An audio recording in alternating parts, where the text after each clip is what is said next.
missed that opportunity.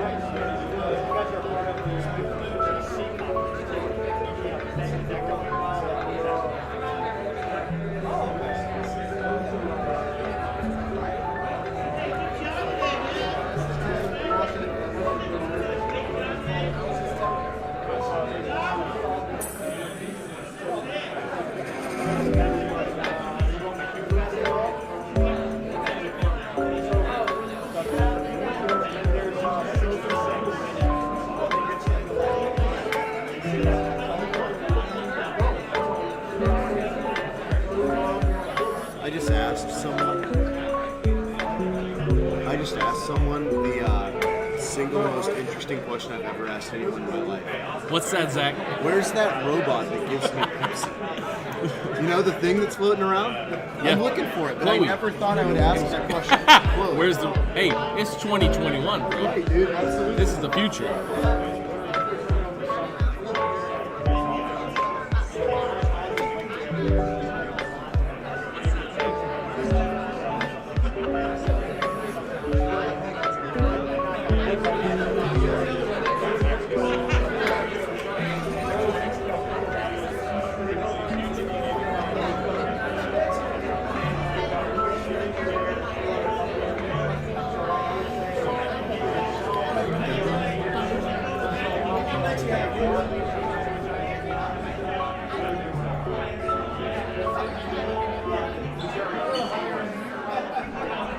Okay, we are here in this action-packed Chicago hotel.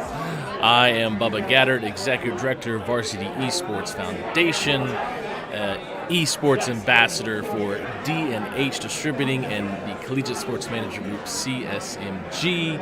I am here in a flurry of excitement of all this happening at the Esports Trade Association. EsportsNext Conference is an exciting opportunity to be here, hosting the podcast, hosting the live stream, as well as interviewing people today about esports. And what is esports? Competitive gaming.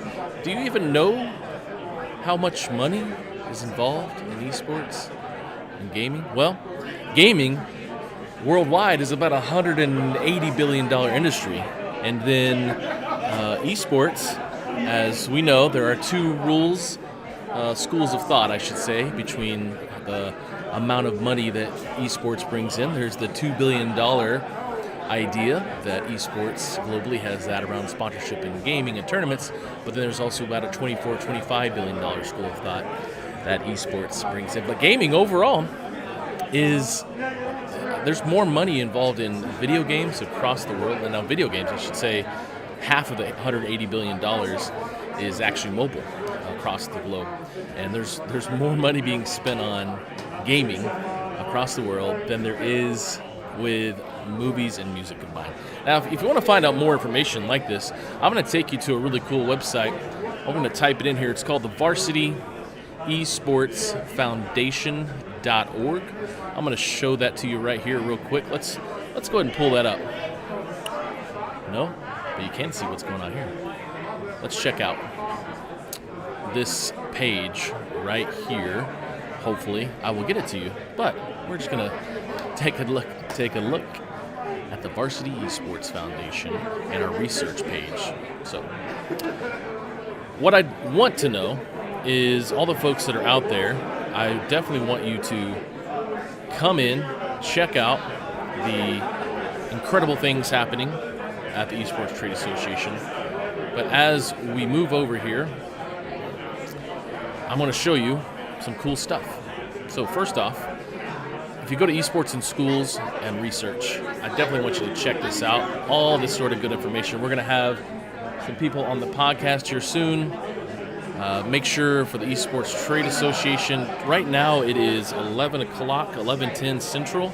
There is a networking break going on. I think next there's a panel for pro teams and orgs. And we are going to be seeing some exciting stuff happening today because there's some really cool people here. I mean, if you haven't come to the Esports Trade Association coffees, or you haven't come to any of the other webinars, there's just some amazing people that are out there working for the industry, supporting the industry and the ecosystem. But on this panel today, we're going to have some really cool people talking about the pipeline and teams orgs. I mean, we've got FaZe Clan, we've got Complexity, we've got the Rockers version 1. Really, really amazed at the lineup today.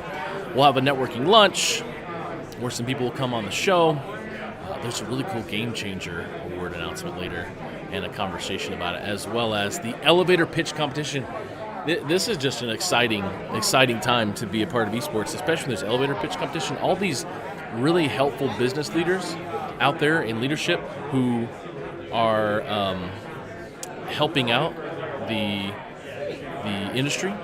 And what I like about this elevator pitch competition is that Sharon is really like the coach. And there's some really great professionals here like Lewis that are teaching. And there's going to be some judges, networking break, brand partnerships, collegiate esports, just excited about all these, especially the college esports. Chris is going to be hosting that or moderating that in the ESTA happy hour. Can't wait. This is what's happening. We're going to bring on some people shortly to interview. We'll call them over. You'll see them being set up here as we get fancied up and ready to talk about esports. If you were watching in yesterday, we just showed mainly a live stream of this registration table here. I think we did about 3 or 4 interviews. So hopefully have more content throughout the day. So keep checking in. And if you would like to find out more about Esports Trade Association, you can go to EsportsTA.org right here. If you're not a member, I don't know why you're not a member, go to membership, check out all the opportunities for the membership benefits, as well as the testimonials and the prices and what it takes to be a part of the membership. You know, I'm an individual membership, I believe, and with the Varsity Esports Foundation, which, let me go back to that. Here's the data. If you want this data, check it out. VarsityEsportsFoundation.org/research. Just gobs and gobs of information from a lot of the people here in this conference today that are pretty much part of this data and this information. So thank you guys for that. Now, we're going to get some people to interview. We're going to come back. You're going to see a live stream of me kind of working in the background. You kind of see what it takes to do production at a free level, like I do, and a fun level. But we'll check in with you soon. Thank you so much.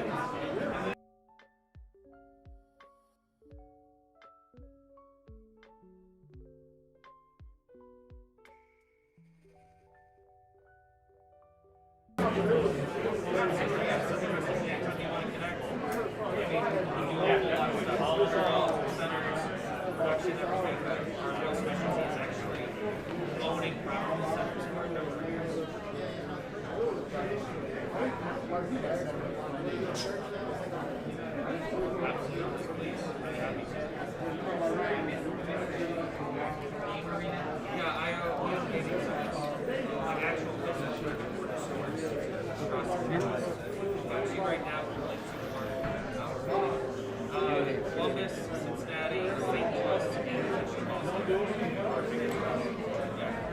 really? We're working very well.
All right.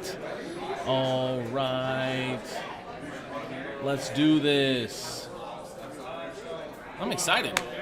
I've got an amazing guest on the show right now. We're here at the Esports Trade Association EsportsNext Conference. You have 2 minutes to tell us who you are and what you do, and you're going to be in the hot seat as we go right now. Ready? Go. 2 minutes.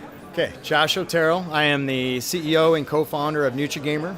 So NutriGamer is basically a healthy alternative to the traditional energy drinks.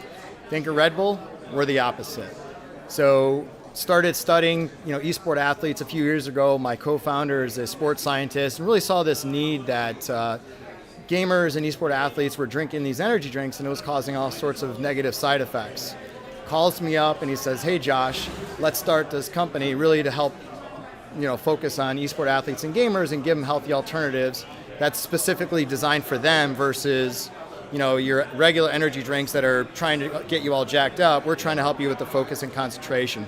So that's really what we designed, and that's what we're coming to market with. We want to help people. We want to help them perform better.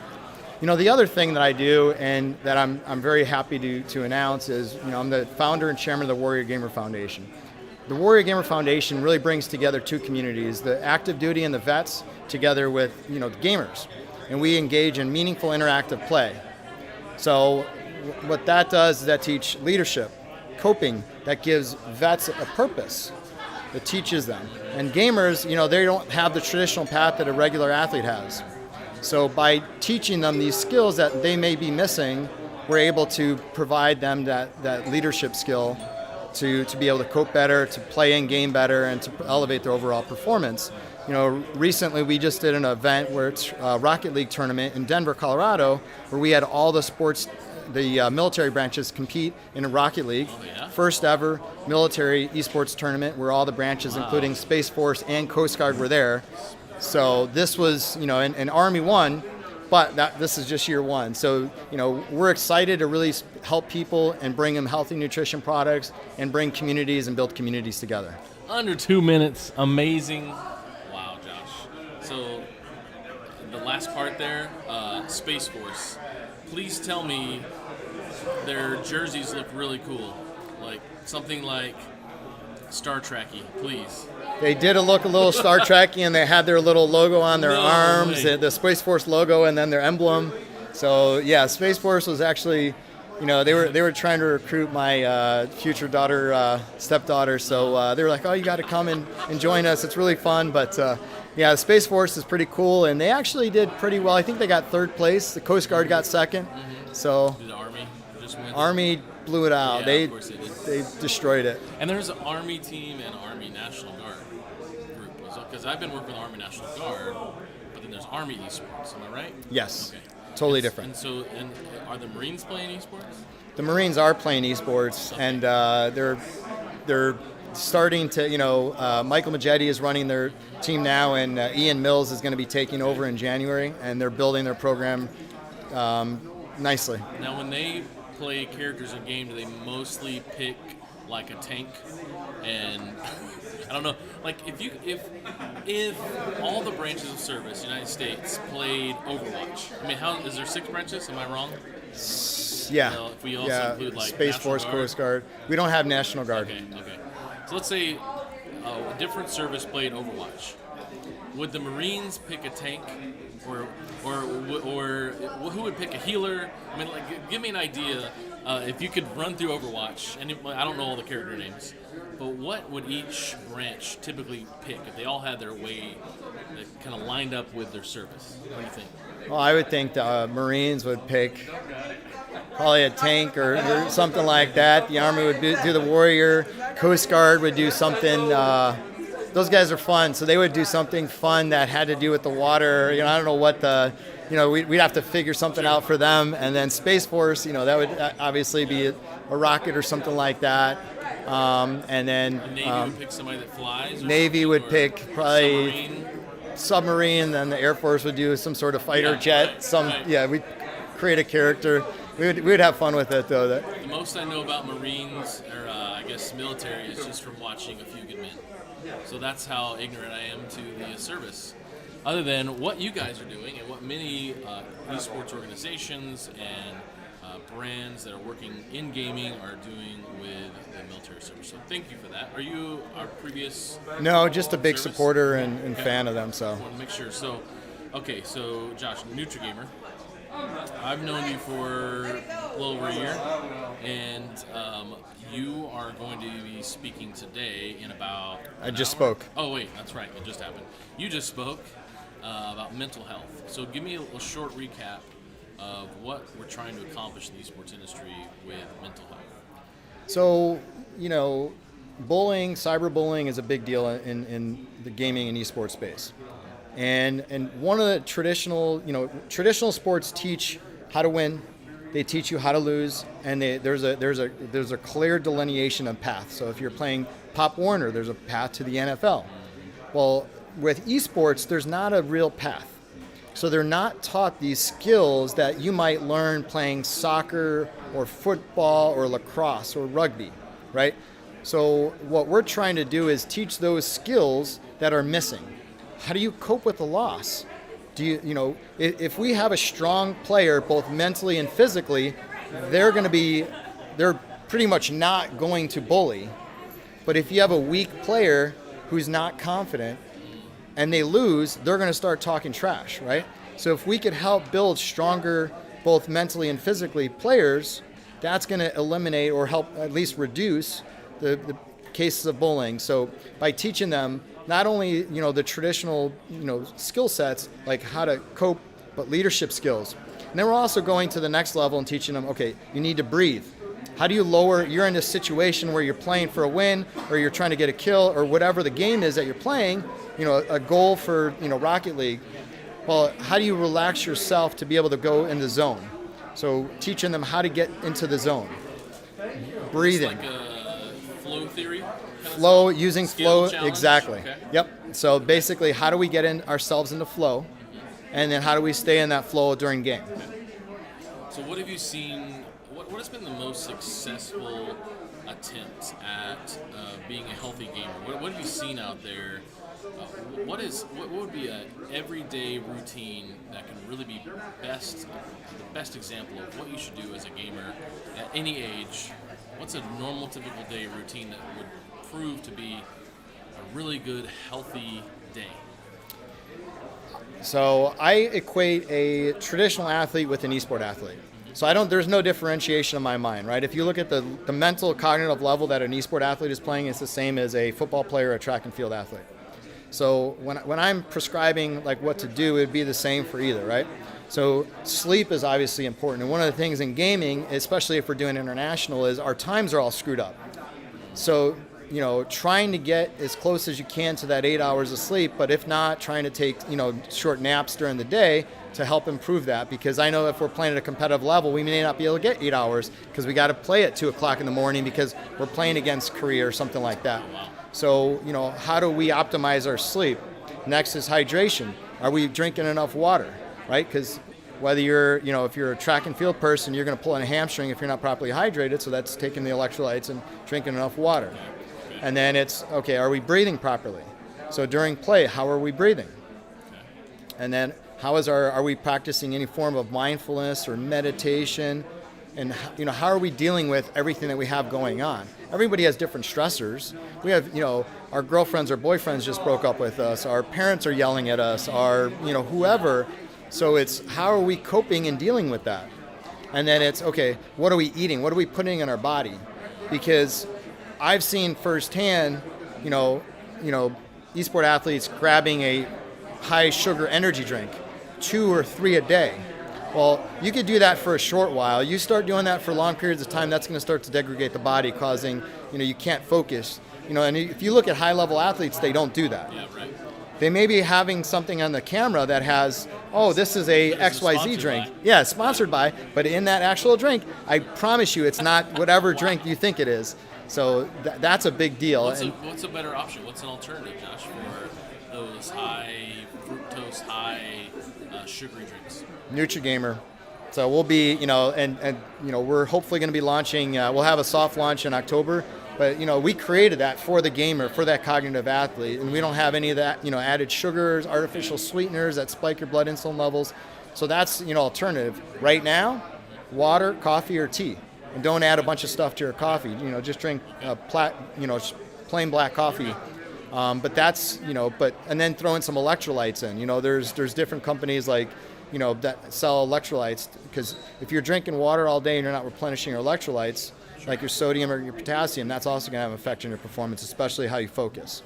So Josh, where can I go to learn more about NutriGamer, about mental health, about what you do, about what you're trying to accomplish? So NutriGamer.com is our website. So it's NutriGMR.com. So it's GMR is gamer. And then Warrior Gamer Foundation is Warrior GMR Foundation. And we're going to be posting a lot on mental health and performance and peak performance on both sites. So stay tuned. We're going to have, if you want to follow us on social media, it's NutriGamer_. And then on LinkedIn, it's NutriGamer. On LinkedIn, it's Warrior Gamer Foundation. Again, GMR Foundation. Okay. And we're going to start producing more and more content on breathing, on mindfulness, on diet, nutrition, and hydration. Okay. Last bit of advice for all of us out there who are gamers about the grind. I talked to Chris from Cope yesterday about telling parents how to keep their kids and their friends away from the grind of, I got to get the top, so I'm going to play 14 hours a day. What is the last bit of advice you can offer for people who think, I must grind I must play all the time in order to be the best? What are some good best practices and tools that we need to realize and focus on that's maybe not the best choice? Well, I would just relate it back to that athlete. Is an athlete grinding all day, or are they taking time to rehabilitate themselves, to drink, to see a massage therapist, to do stretching? If you're going to be an athlete, I don't care, like we're talking about, whether you're an esport athlete or a football player, you need to treat your body. And if you're just grinding, you're never going to get to that next level. And then the second piece of advice is have fun. If you lose a sense of play, you're going to lose a sense of purpose. And if you lose a sense of purpose, you're never going to get to that higher level. So you could play 24 hours a day. Great. You're going to see your performance go like this. I don't care if you're 16, 12, or 38. Your performance is going to go down. So enjoy and don't lose your sense of purpose and why you're doing it. Awesome. Josh Otero, NutriGamer. Check it out. We're going to be having a lot of fun here the next few days. We'll be done tomorrow night, but make sure you go to esportsta.org and check out more information. I'm Bubba Gaddard.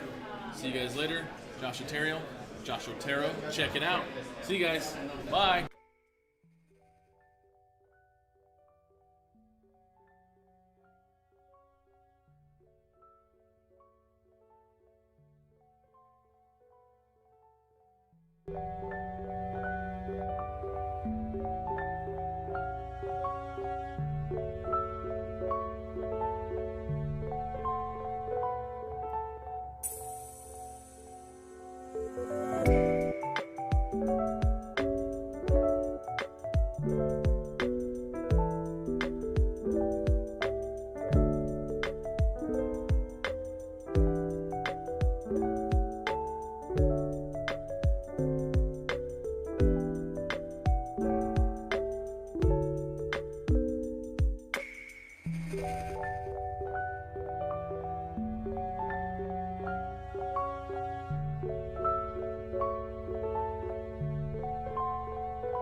having fun? Welcome back. I've got an amazing guest. That's right. Amazing. A-M-A Zing. Like That's that? right. I've got Jacob Kaplan. I mean, you're from a lot of places, right? Don't you do a lot of things besides? You know what? Let's do this. Let's put you on the hot seat. You have 2 minutes to tell me about yourself, what you do, and some exciting stuff. And the time is on. 2 minutes. Here Okay. we go. My name is Jacob Kaplan. I work at Full Sail. I've been there for about 15 years. Came from education, taught some branding design, moved over to our department that helps build out new brand initiatives. Just happened that was Esports about 5 years ago. So I do a lot of content and communication strategy with a focus on getting our grads placed in the industry. I got 2 lovely daughters at home. I like nachos. Wait. You like nachos? Not I like not nachos. Your 2 daughters are like nachos. No. Well, I mean, I like Is them that as your wife over much there? as not. No, that's No? my good Okay. friend Sari Okay, I was over about to there. say, she's calling your She kids knows. nachos. Yeah. Yeah, I don't know. I'm in Florida, from Yeah, Florida, okay. so it's nice to not what be are sweating. Some cool things happening at Full Sail. Oh man! Next year. So we just did tryouts for our collegiate teams. So we fielded about 70 or so athletes over 8 titles, which is pretty great and awesome. Events are coming back, so we have the Fortress on our campus, still largest esports arena on a college campus. We just did an event with Red Bull. Just a lot of stuff. Just busy focusing on our grads in the industry and content. We've got a weekly or a bi-monthly esports show that we do on our Twitch channel called All Access. Just keeping busy. Yeah. Okay, that was the hot seat. You have Woo! 30 seconds to spare. Way to go. Man. Super amazing. That's Okay. a lot. So tell me Yeah. about the Fortress. Okay. What was the idea? How did it conceptualize? Who did you bring in, or did you guys just say, let's start putting stuff up? Yeah, so we pretty much rebuilt an old film soundstage. So Full Sail, media arts, entertainment, technology school. We have monthly starts and monthly graduations, which makes things a little hectic, but exciting at the same time. So we built the Fortress. It's a classroom for our show production students, our design students, film, and also, prior to everything shifting in the world, hosted a lot of really awesome events in there with Red Bull and NBA 2K and Collegiate Hearthstone Championships. Getting all that going again, starting in early 2022, so just excited. So you said it's the largest collegiate esports arena? It's the largest esports arena on a college campus as of right now. And we have a lot of fun with it, full production capabilities. Our students work the events. Our students are operating cameras. They're doing lighting. We've got lasers. There's lasers in the Fortress. Okay, you got I you mean- got a laser to shoot on the wall. Yep. And do they make like shapes? Yep, you can And- program any okay. kind of shapes. The Armada logo. So Armada is our gaming community, but also represents our varsity esports teams. So yeah, we're just having Okay, fun. so Jacob, first time I saw lasers in a show Okay.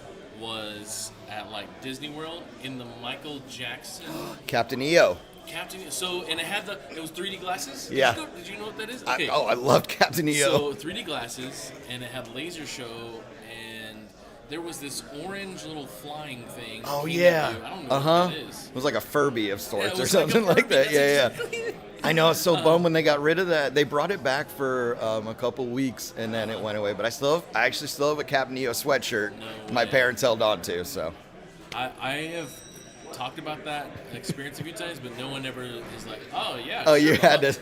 Thank Thank you for knowing what Whatever I'm talking the about. main song is, so I listen to it on YouTube every once in a while. Okay, but well, I'll have to check out.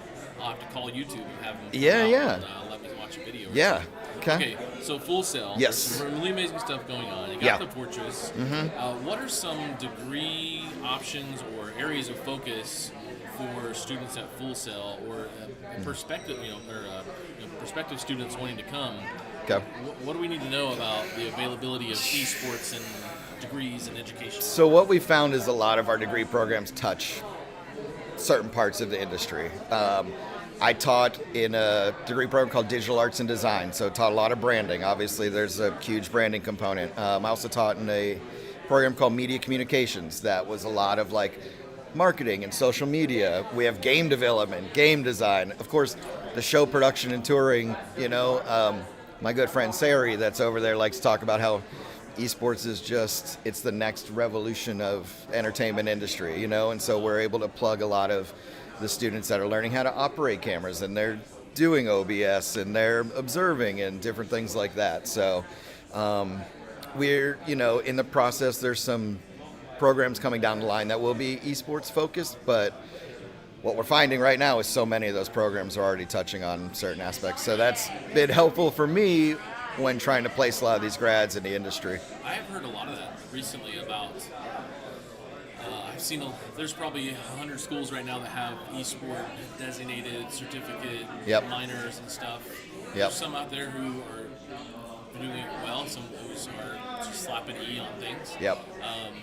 But the more and more you hear is, what I heard yesterday was business with a focus in esports or something. Sure. Which was like a new idea I didn't think of, but I mean other industries do this sort of thing, like business with a focus in accounting, or I don't know, or business with a focus in management. Yeah. So having an esport track was a cool idea I had never heard, compared to we're going to do the business of esports as a course, or a certificate or something. So I've heard a lot of different ways, but when I there's about 4 colleges represented. You guys, DePaul, Chris Turner's here, Joey's here. Yep. Or maybe one other college. I represent a college, but not for the esports sense. But, Right. I feel like there's discords that we get into, and we talk about it as educators. Like, what should we do? How should we? There's a standardization and a segmentation in esports. I know we're all wanting to bring people into our own industry, our own campuses. Right. But what have you seen helpful when you have conversations with other esport minor, gaming minor, game design type realm when it comes to education? What's helpful? I feel like keeping their students first. Whether or not they're participating on your esports teams, whether club or varsity, they're students first. And I think keeping their best interests in mind, I feel like has been, such a huge part of success to those programs. Getting the right faculty in there, people that understand the space for sure. But that was when I came out of education and over into this new space, helping with our esports program. That was I wanted to have contact with the students still. And so helping the grads and students that are about to graduate, that's kind of filled that void for me at least, which can be super, it's super fulfilling. But I dedicate a lot of my time to that, even though that's not necessarily part of the job, but it's overall success of the program. Okay, so Jacob. Yeah. Tell me something at this conference. When'd you get in? Last night, today? We got in, yesterday afternoon. We just came earlier today. What is something at this conference you hope to accomplish in the next day and a half? Well, so we became friends with Chris and Shay from COPE a little while back. So, continuing those conversations with them for sure.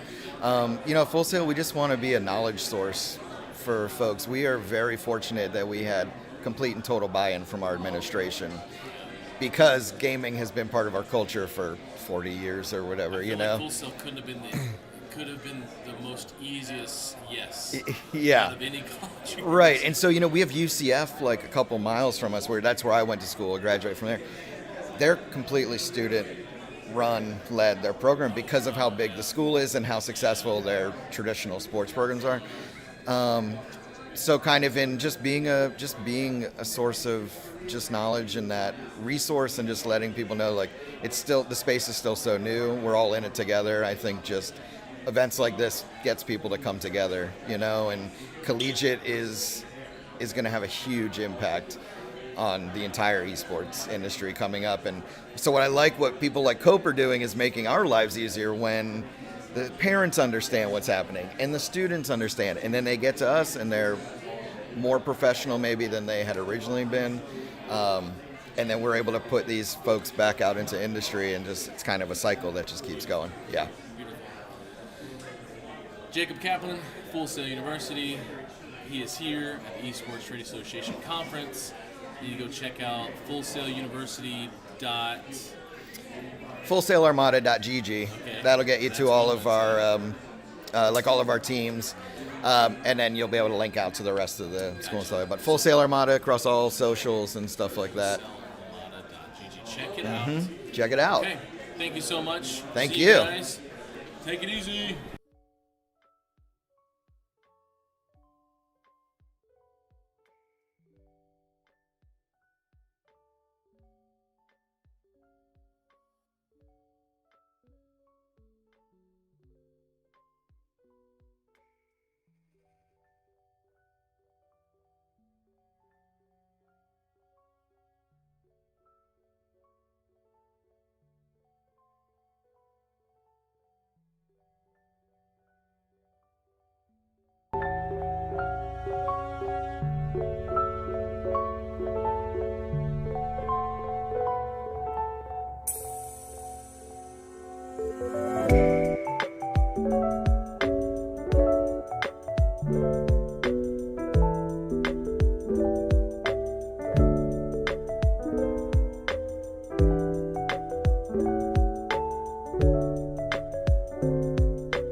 I know. Just a Okay, naughty here we little go. girl. We're live on the feed. Hello. Welcome back. I'm here with the amazing MVP. MVP, let's recap. I mean, last night you came on, we talked a little bit about the day and the craziness of the first day and the fun of the first day. Right. But let's recap today so far. Yes. And also what we're looking towards. Let's do recap first. Okay. So am I looking here? Is this what everybody Please. sees? Okay. All right. It's hard not to look at you, you know. Okay. So, wasn't the breakfast amazing? I'd like to just start from the beginning. You mean from the networking ability or the food or both? Both. Yeah. Oh my gosh. I mean, I'll be honest. I'm a big boy. A banana and a muffin doesn't really get me done. I know. But that's okay. it. There's only a few of us big boys here. Yeah. So we just ate twice. Yes. Good. Yeah, I'm really into whole fruit and healthy snacking. It was good. And the croissants in the bakery. I was Yeah. really picky about what we And ordered. the healthy networking. And oh my gosh. So it was there was networking in the house. I got to talk with Daniel from LG, just Okay. learn about what they're doing. Okay. And the UJC guys who've been really helpful here with the stream setup. And then Chris Turner was sitting with me, so we had some fun networking. A lot of good table conversations. Really yeah. good setup to sit around in a circle and connect. But did you get to network any, or were you doing stuff? Oh my gosh. Well, I mean, just being connected and relating is all, it's not a marathon. We're all in it for the long haul, I think, Okay. I mean, I don't want to speak for everyone. Sure. But it's not a one and done. It's a pretty cool vibe. And I'm telling everyone that. People are like, "Who should I talk to?" I'm like, "Everyone." Yeah, Who everyone. who do you think? And I'm like, anyone that's next to you, the whole time. So I've been doing whoever is next to me is who I'm talking to. I have no Right. appointments.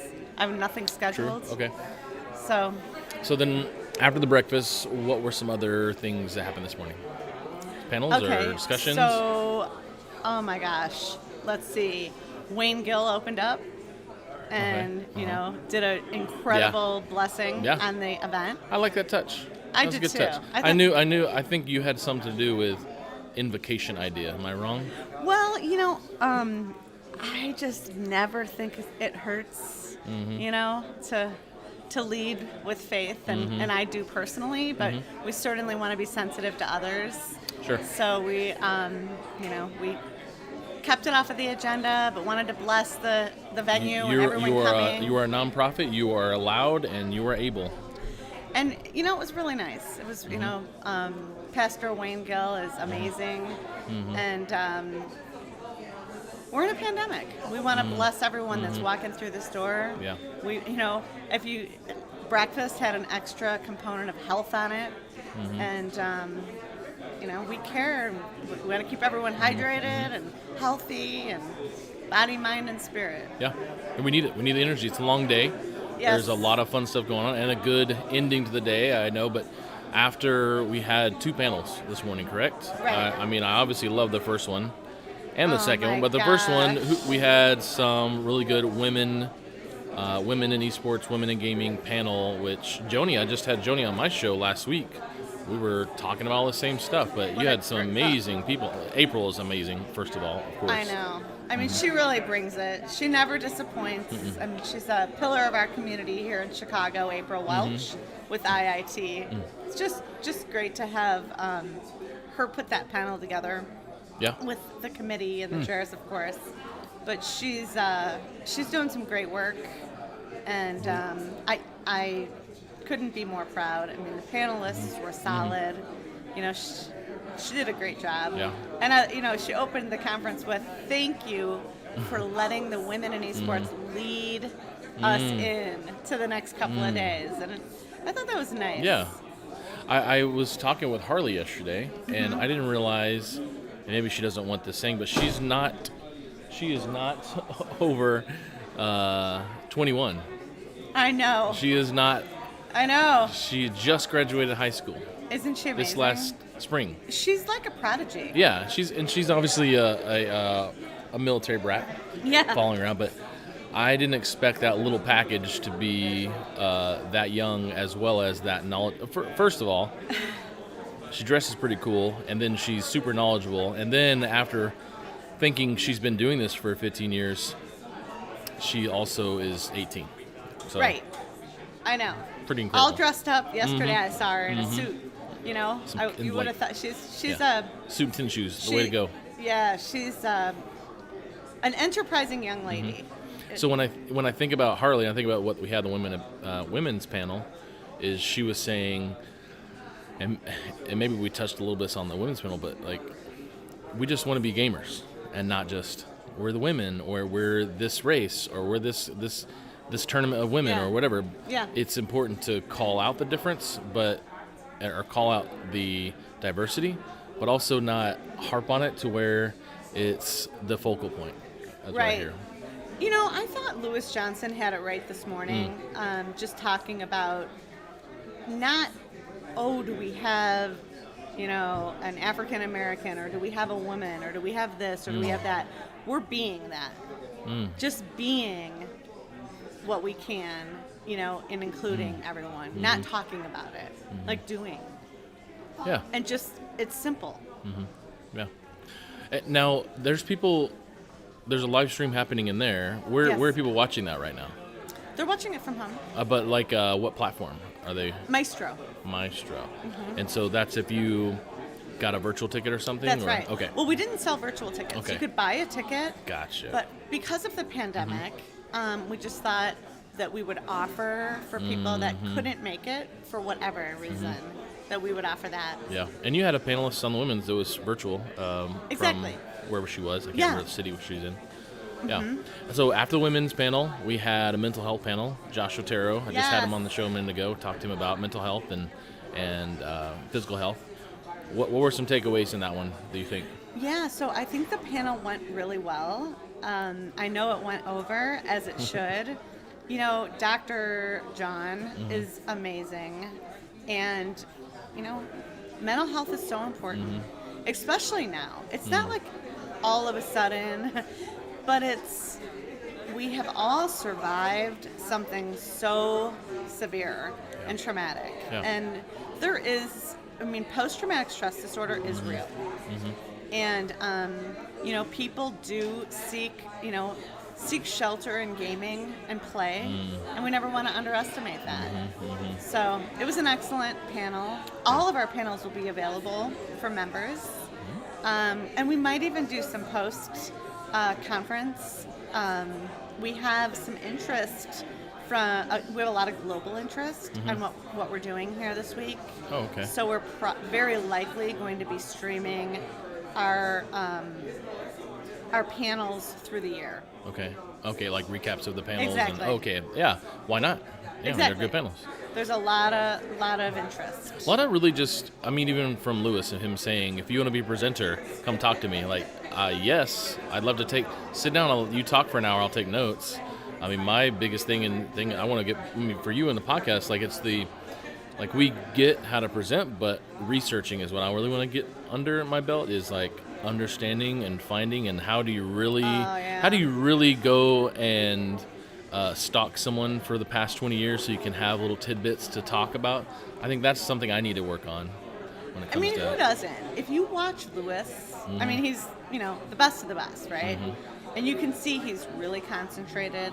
Yeah. He's really focused. He's really present. He has his notepad he's walking around with. He doesn't not write anything down. You can't tell that he's got his notes right there, but his advice is be prepared. Yeah. So. And you really can't prepare enough. Every time I sit down for any show, I want 10 more minutes of studying. Yeah. Just every time. Yeah. Always learning. Agree. What are some big highlights today, before the happy hour, of course, which is later, on, what's it called, the WIT? Oh. Is that above us or something? I have the biggest surprise for tomorrow. Oh, tomorrow now. Okay. I have a huge, Esports Trade Association has the biggest announcement at 9 a.m. We're tomorrow. all getting puppies. No? You're going to be very happy. Check to under your hear. seat for a puppy, everybody. Yes, I can't Right in the car. let the cat out of the bag. We're getting cats. Okay, so you heard it here live on the Esports Connected podcast. There is some special announcement happening tomorrow that's about puppies, I hope. If not, something better, I guess. It's How something many better than puppies puppies. do you need? I mean, you just got a puppy. Me? I don't have a had puppy. one. I don't have a thought puppy. You guys went puppy shopping. We a were few looking weeks. for puppies, yes. Okay, well, you gotta wait, because your puppy will find you. It's, they're family, right? This is true. My wife spends a lot of time on Pinterest and puppy websites. Oh, Maybe, I don't know, Pinteresting to make puppies look good? I don't know. yeah. That's fine. The last thing, today, Last but not last. last but not last, what are we looking forward to today? Besides happy hour. And the Oh announcement my tomorrow. gosh. Well, the sessions are amazing. My favorite thing is the elevator pitch and like the world. That one's going to be so exciting. Oh my God. That's going to be so exciting. So we are, that quick pitch was just. Such a was cool over story the last top night. last night. Yeah. I think we have 10 panelists or 10 finalists Uh-huh. for the pitch. We have an incredible group of judges. Yeah. This elevator pitch is getting a lot of hype, and they're really bringing it. Sharon Gill really coached everyone up. That is, without a doubt, exciting. It always is. I'm also really excited to hear from the Surge team. I just think Scott Greenberg is a genius. We're going to the WIT. He owns it. Oh, okay. He designed Is that it. like around here? Yes, it's just a famous spot in Chicago. Okay. And it's one of the most beautiful rooftop bars you're ever going to see. And I said, Scott, what was your inspiration? I mean, how did you create the WIT rooftop? It's so famous. And he said, well, this is what I did. I built a bar, and I put a hotel under it. Sure. Just to give you an idea Yeah. of his genius, around the corner is another one of his incredible hotels. And where I want to have an event next time we're in Chicago is my favorite restaurant called Einstein's. The concept is Albert Einstein. Okay. And it is one of the most beautiful places. You know, ever go to a place and you just want to sit down and you want to stay? He recreated Here. I agree. He recreated Einstein's library into a restaurant bar. What? Seriously. I gotta see this. It's 4 layers of space. Okay, So it's okay. like you can be on the upstairs VIP layer looking down at the library of Okay. Einstein, which is a bar. Okay. And then all of the walls open up and turn onto TVs, but you can't tell that they're TVs. No, that's so cool. It's so beyond. Okay. Like if Einstein was going to have a bar, Einstein would be very proud. But tonight we're going to one of Scott's other properties. So I can't wait to see him. He has been a big advocate he's worked so hard to get Surge here, Okay. and it's going to be an incredible facility. Okay. He's a world famous developer for hotels, and it's going to be off the charts. Well, I was excited about the college esports panel, but this is actually taking a pretty high priority here, what you've just explained. I know. Don't steal that interview from me. Okay. Woo! Woo! Oh, We're like competing now. yeah. I think you'll get it. You're running on like probably 2 hours of sleep this week. You know, I've slept pretty well. I have no complaints. I've got the home field advantage here. Sure. You know, I live 2 blocks there, away, yep. so by design, this has really worked. I'm so grateful to live here and bring people from coast to coast. Yeah. It's been a beautiful. I don't think we've had any complaints. I understand a lot of our membership isn't in Chicago yet. Yeah. But with Surge and everything happening, it's coming. Awesome. Okay, Esports Trade Association, EsportsNext Conference, Beyond the Game. We are in day 2. We'll be coming back with some more amazing panelists and podcast information and interviews the rest of the day, tomorrow, and all sorts of really cool stuff you can check out at esportsta.org. Org. Dot. Org? EsportsTA.org. It's an organization. 51c6. Check it out. It. Thank you guys. We'll be back later. See ya. See ya.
Welcome to the Esports Trade Association. I am still your host, Megan Van Petten. Thank you for joining me. We have Dan Lunig here with LG Electronics, and he has brought a whole bunch of stuff here to the show I wanted to share with you. Thank you, Dan. Thanks for coming. Megan, it's a pleasure to be here. This is a really exciting event. We've been having a lot of fun. We've been showing off some cool technology. I've been learning a lot, so I'm really glad to be here. Thank you. We're glad to have you. We're glad to have you. I am looking for a drink. I cannot wait till Chloe brings me what do we have? Sparkling? I think we have some Perrier water. Oh, in some there, Perrier. and some business cards and some Esports Trade Association member stickers. So Oh, I like those. Did you see what those were? they're nice. I love that. They're little gadgets you put over your video, and you could go left or right. Yeah. And, your safety is our concern. I appreciate that. I also like the fact that there is the radio frequency connector here, near frequency connection, that you can basically scan anyone in. Totally. But we've also brought some really cool technology in our Chloe ServeBot, and the Chloe ServeBot is the first ServeBot that we manufacture, and it's one of the products that is here roaming around serving people refreshments. But what we've also done is we've brought the UVC bot. So Chloe is the brand of all our bots. Wait a minute. Okay, so we've got robots Yes. serving drinks. We can have robots serving drinks. That's but more importantly, amazing. You mentioned safety. That's right. Let's get on to So safety let's being get on our to- concern. We've Yes. all been challenged Yes, we have. through the last 18 months or so, and concern for safety in public, concern for safety in your home Right. is really important. So where we are in a public event, we both have masks off. I've got my LG mask right here. As soon as Yes. I leave, I pop it on. But when there aren't people here, the question is, how do you maintain that cleanliness throughout the day or night? And the UVC bot is, as I understand it, the first certified bot that is able to disinfect 99.999% of the things that could cause a problem in an environment. So UV light, if you think about it, is basically sunlight. So the old adage, sunlight is the best disinfectant. Yes. Well, the UV bot is essentially creating a very condensed form of UV rays. So anything up to approximately 3 feet within the front of it is completely disinfected. So some people get a little bit allergic to maybe the smell of cleaning fluids. You walk in and you go, oh, this place smells clean. And I ask myself, what am I smelling? And is it what they just wiped on the surface? And is that good? I don't Right. know. I'm not saying it's not good. I'm not saying it's bad. I'm just saying I don't necessarily like the smell of it. I agree. And I'm wondering whether breathing that in is a good idea. So Exactly. a serve bot can serve you the drinks, and the UVC bot by LG Electronics can disinfect your rooms or your public spaces, your offices, your classrooms. So we've been talking to all kinds of customers. So for us, in addition to our display technology, our Ultra Gear There screens, it is. Yeah. It's actually cleaning. and here she comes right now. It's Oh. really bright in the background. Yeah. And there's a Perrier that came from our serve bot. Wow. So yeah, so I'm excited because Thank we you, were Chloe. we were able to set up really nice.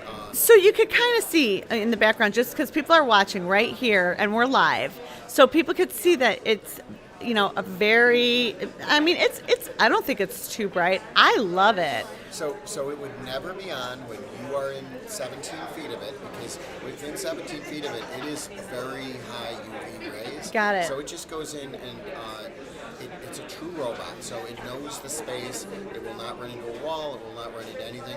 If you were to get close to it while it's on, less than 17 feet, it would turn itself off and be cognizant of your needing to not see the Chloe UV rays. So it would give you a nice tan, I suppose. That's a joke. It would not. Okay, so I love it. Like, what are those called where people get their floors swept and they keep going? Like if you So a Roomba. A Roomba, yes. So you can compare it to Roomba in a sense that it is autonomous, but it is an actual robot. So it does get programmed. You can program in different maps. So in a large hotel, you might have this public area.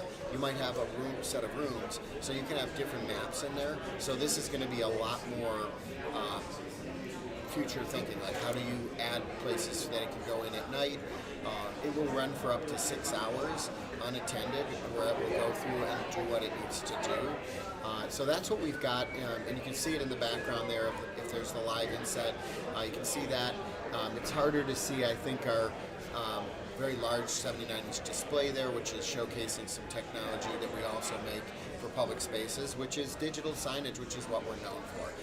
I mean, we're also a consumer company, so I could tell you all the other things. But LG's all about innovation, and that's what Esports Trade Association is about, innovating in the esports area, getting together people in the different communities. I've met people from the Chicago School District, from banking, from all kinds of individuals who are so dedicated, which is very cool. I've met some people who dress more flamboyantly than me, which is hard to imagine.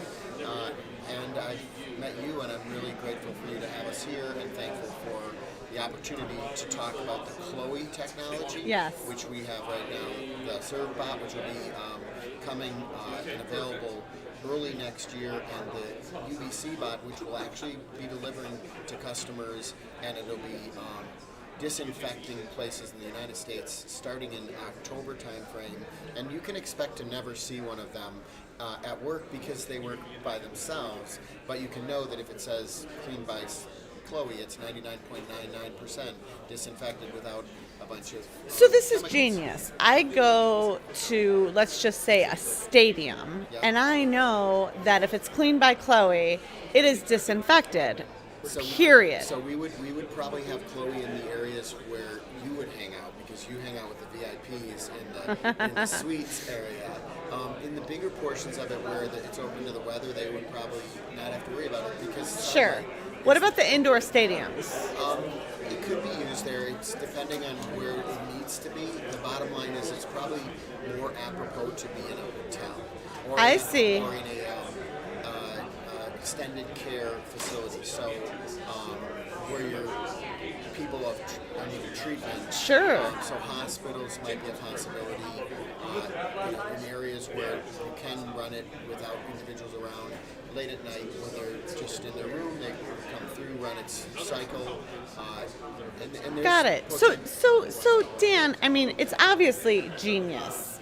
How long has it been in the works? I mean, what a great time like now to have what's this. Interesting is I'd like to say we were very prescient and we knew what was going to happen in the world 2 to 3 years ago when we started thinking about what we're going to do and how we're going to make it.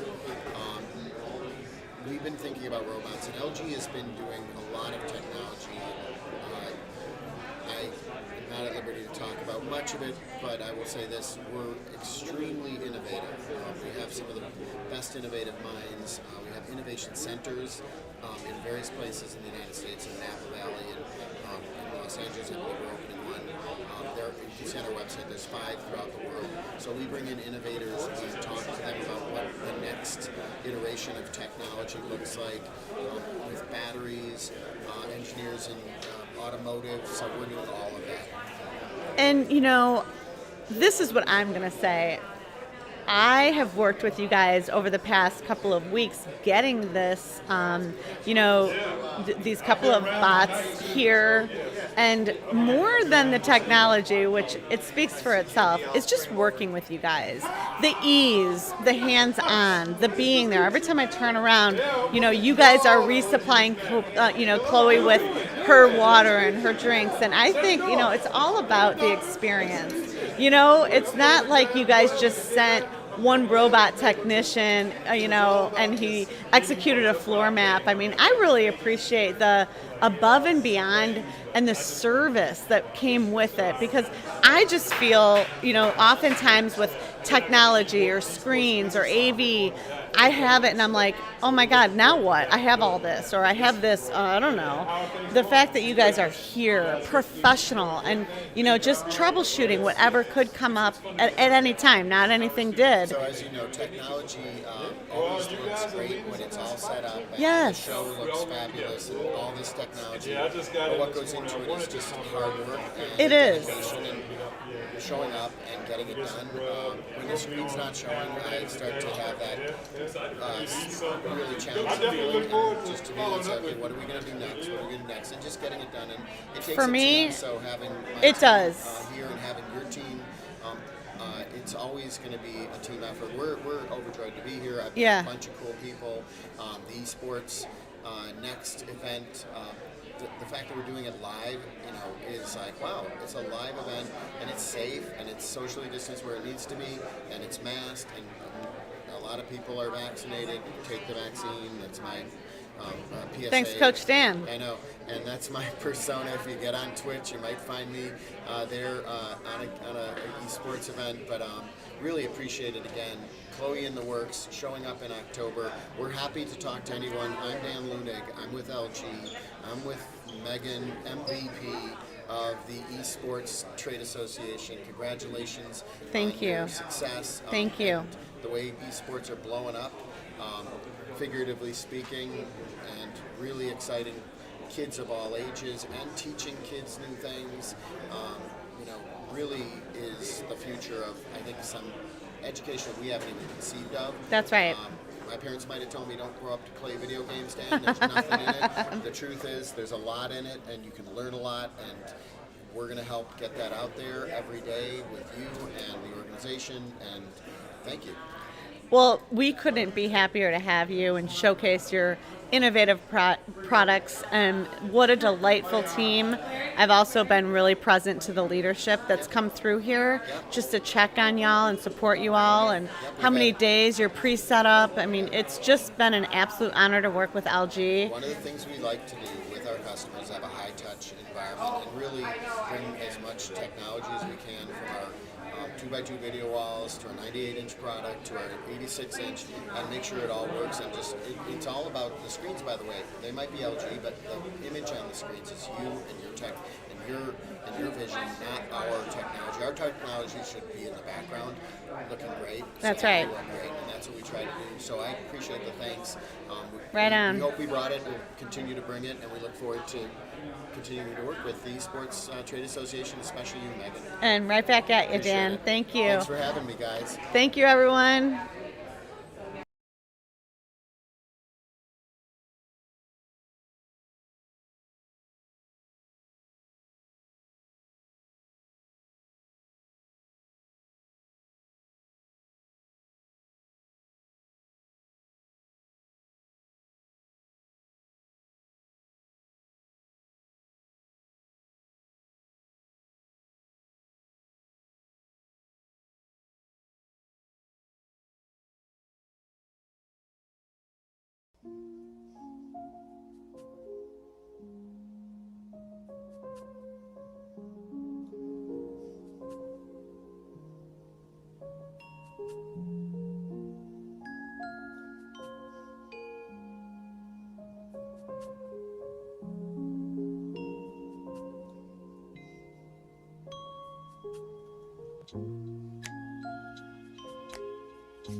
have just one.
Welcome to the Esports Trade Association, Esports Connected.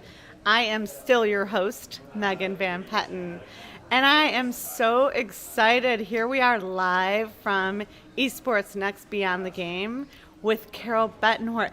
And here is what's so exciting about Carol. She's our production sponsor for the show, so we're here to talk all about it. Carol, a great big welcome to you. Thank you so much, Megan. Thank you for having us. We are absolutely delighted to be your production sponsor because we believe in what you are doing. We believe in you. Oh, well, boy, we've had a ton of shows, virtual, not a ton, we've had a few virtual shows. And I've had, a lot under my belt over the last 20 years. But these screens and these graphics and these overlays, wow. Well, and this is just the start, I think, for us with esports and with what you're doing. You pulled this together in an amazing amount of time. We had some tremendous help. We're super grateful to LG and to UCG for everything they've provided to make this happen. And we're only looking forward to even bigger and better next time. We want to really bring broadcast grade technology to esports. And that's exciting. I mean, a lot of our audience is able to see that, and even in person, there's a difference. There really is. Like, you're serious here. I think there is. I think there is. Early on in our discussions, and you were so good to invite me to some of those online events that you had, and then I connected with some people afterwards. The question came up, Carol, why is your company trying to solve a problem that doesn't exist? We have overlays, we have our titles, we do this, but it really does make a difference when you can animate things, take that full level of graphics artistry, and we're even doing some really cool VSAR stuff based on the Unreal Engine. So we've got a lot to offer, and we are just super excited to be here sharing and hearing different people's stories. It's, and I was just talking to LG before you and Dan Lunig, and what surprised me most about your all's product is oftentimes with the technology, you order it and you get it, and you don't have that hands-on. You don't have that touch point person. Right. For me, I like that I look up and there's someone on your team. Like right now, I see someone on your team everywhere. And that, that means the world to me. I'm not buying just the technology. Right. I am buying the service, the experience, and most importantly, the relationship. I'd love to talk about that a little. Yeah. Thank you for bringing that up, because at a certain level, that's really important. Mm-hmm. This is not a cell phone that you can unpack and maybe the guy at the store gives you 10 minutes of, here's what you got with your latest version of whatever kind of phone you love. This is, like I said, broadcast grade. I hate to keep saying that, but it's the same technology. In fact, NBC, one of our most recent projects that we're so proud of was NBC Olympics. They have a special dedicated division just for the Olympics. They used our graphics in front of millions of eyeballs. Telemundo used our virtual set in front of billions of eyeballs. The BBC uses our stuff. The Dallas Cowboys in their stadium. So we not only drive to air, but we drive in venue. This kind of content goes in front of millions of eyes, and it has to be perfect, it has to be top quality, and that's what we're aiming to bring to the vertical of esports that we believe so strongly in. We believe that this community is so passionate about what it does that it deserves the best, and we want to try to contribute that. And like you were saying at the start of your what we're talking about right now, it's not a just unpack and plug, although it's very simple to use. It does require that dedication and that team, and we like to bring that. Yeah, I'll just say that I've had the same show producer that I've always used for, years and years and years before he had gray hair. I didn't know that. I know, that's why we call him Silver, because when I met him he had brown hair, and then he jokes and says I made it silver. It's all your fault. I know, he says that. And, he is just so enjoying being at the tech table with your masters and viewing the technology in action. Yeah. And, it's been really exciting for him as well. Yeah. So, I bring that up because I think think about what we're doing. We have all of these different people helping out. So I'll just give the rundown. We have UGC supplying equipment and some experiences. We have LG, also with equipment and screens. We have Encore. They have their hands around everything. And then we have my in-house production person, and then we have Chiron, the sponsor, okay? So there's this tech table, and there's all these Radio Shack guys, right? They all want to see each other's stuff. They all want to touch it, and they're all getting along so well. And that's like very cool.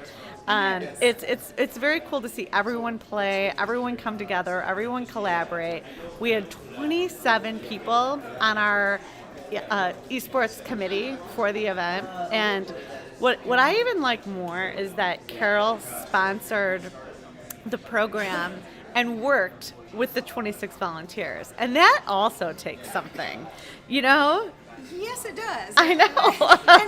and I love dealing with challenges. I love dealing with things I've never done before, and so you gave me the opportunity to do that. And you were just talking about all the guys back there at the tech table, and they're into each other's stuff and looking. And throughout this whole conference, I've been hearing over and over and over again about how important the sense of community is. That's right. To esports. And as I'm hearing those things, I'm thinking, well, that sounds a lot like the broadcast control room guys that I've worked with for the last 20 years. They know their stuff. We're all kind of related like family, and I think to see these two worlds, esports and tech, come together is like family meets family. It and does. It's more family, and we're all having a blast. Thank you. Well, oh my God. Okay, I have two things to say about it. Two. There was a course I once took called Teams, TEAMS. Okay. And what it was is you were going to learn to work in a team. And it was designed around breakdowns. And I didn't know going into the class that it was just going to have breakdown after breakdown, problem after problem. So the whole design of the class was that we would be faced with obstacles and problems the whole time. Wow. I know. And that like taught me how to just roll like this. And it was one of the best classes I've ever taken. If anybody wants to know about this class, it still exists, and it's actually a year program. Oh, wow. Yeah, and then there's Teams Advanced, and I didn't do that course because it was enough. Like, I got it, Yeah. but that was probably one of the best education I've ever took, to work in community and volunteer and just be with it, be with people, be with the challenges, be with the breakdown, and be with the greatness. Like this morning, Lewis Johnson said, this is like the real deal MVP. And he just came out of broadcasting with NBC on the Olympics, and he was so glad to see Chiron. He is such a pro, and he was like, this is gorgeous. So we're so excited that you guys get to experience such amazing technology brought to you by Chiron and the volunteer team, but we wouldn't be here really. It takes dollars, and you guys have had, such a generous sponsorship to be able to collaborate and work together. Thank you. And it takes vision, and that's we're just pleased to be part of your vision. Yes. One of my favorite quotes, you're talking about teams, and Yeah. you and I have been around for a little while. Yeah. And so, and we think of all these things we've learned and where we've learned them. One of my favorite quotes, and I wish I could say it in French, that's where it came from, but in English, alone I go faster, together I go further. And you're really taking what the esports community can do further, and we hope to take our technology further, and we're just happy to be growing with you. Yes, that's amazing. And you get it. And that was our vision that we created from the beginning, was just to be together. And I was like, I remember, I was just so grateful when we talked. I'm like, Carol, this is going to be an experience. And that was the second point I wanted to make. At the end of the course I took, they called it trauma bonding. Trauma bonding. Exactly, that's right. And, so there's capital T and there's small t, lower cap and big cap. Right. So capital T is like PTSD trauma, but little t is like healthy trauma, where you're like living on the edge, and there is something really called trauma bonding, and that's why like event people just bond, and there's just nothing like it. Yeah, people and who come together to solve a problematic. exactly, Yeah. exactly, and a challenge. Yeah. And with technology, that's how it goes. So I just, would love that we've done that together, because I don't want to like focus like there hasn't been challenges. I'm just saying that there's so much technology in the show to stream this live. We didn't even plan to do it live till last week. That's right. Well, there was an uptick in COVID last week, Yeah. so we got this platform that we've used before, Maestro, and we have your presentation, and it's just all worked out perfectly. I think this whole podcast was brought to us by UGC. Who sponsored this? UGC? We want to do the plug. Our podcast. The Varsity Esports Foundation. Oh, the Varsity Esports UGC. Foundation and UGC. So, I mean, it just goes, thank you, Varsity Esports Foundation, Bubba. I mean, he made this all happen. Oh, there he is dancing in the background. Because you know what? We wouldn't even be here without him. You're next, Mr. Johnson. But I just want to thank you. I don't want to take up too much of your time. I know you have just so much to What do. time is your time, Megan? Oh, well, I'm I having mean, fun. I'm having fun. It's fun to make stuff happen. It is. And you were talking about the trauma bonding and solving the problems of this weekend. And even though we're only halfway into the conference, we've met so many people and talked about their unique problems. So there's going to be this level, and then after this, we'll be working with this one about this, and this one that might need something totally different. How can we approach each problem as an opportunity and Exactly. come up with the best solution? That's right. Just one last little plug for anybody who's watching this on the stream. Everybody, are you kidding? Tomorrow morning, we're going to have a sneak peek. We're very excited. We have two people remoting in from the UK who are working as kind of our special forces team. They're working with FIFA E. We have a brand new contract, so how will those players, E-players, be coached in the way that real players are coached? How will their plays be tracked? And we're looking forward to sharing more about that. Wow, thank you. That'll be amazing. We are so glad to have your partnership through this, and we just can't thank you enough. Chiron's just such a good company. It's our pleasure, and you're a good company. So good attracts good. Yes, thank you. And it's just wonderful that you're members, and you have such a great team.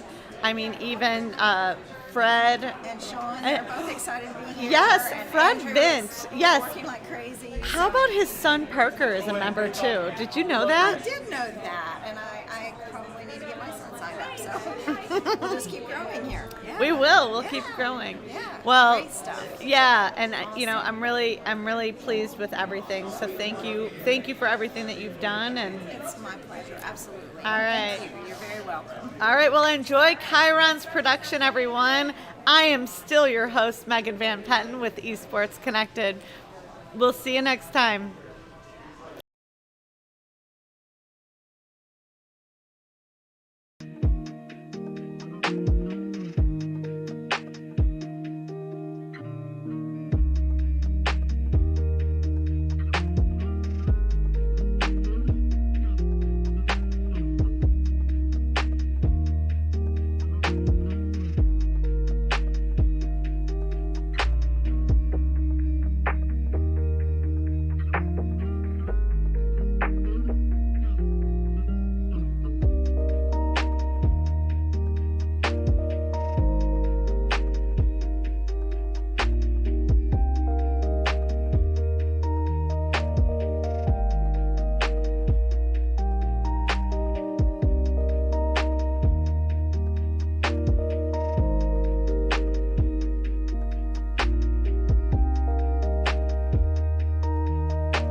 Welcome to the Esports Trade Association. I am still your host, Megan Van Petten, and we're here live with Eric and Charles. Welcome, guys. Thanks for having us. Thanks for being here. Loving Chicago so far. This Oh is my gosh, right? great town. Great. If you haven't been, check it out. Great town.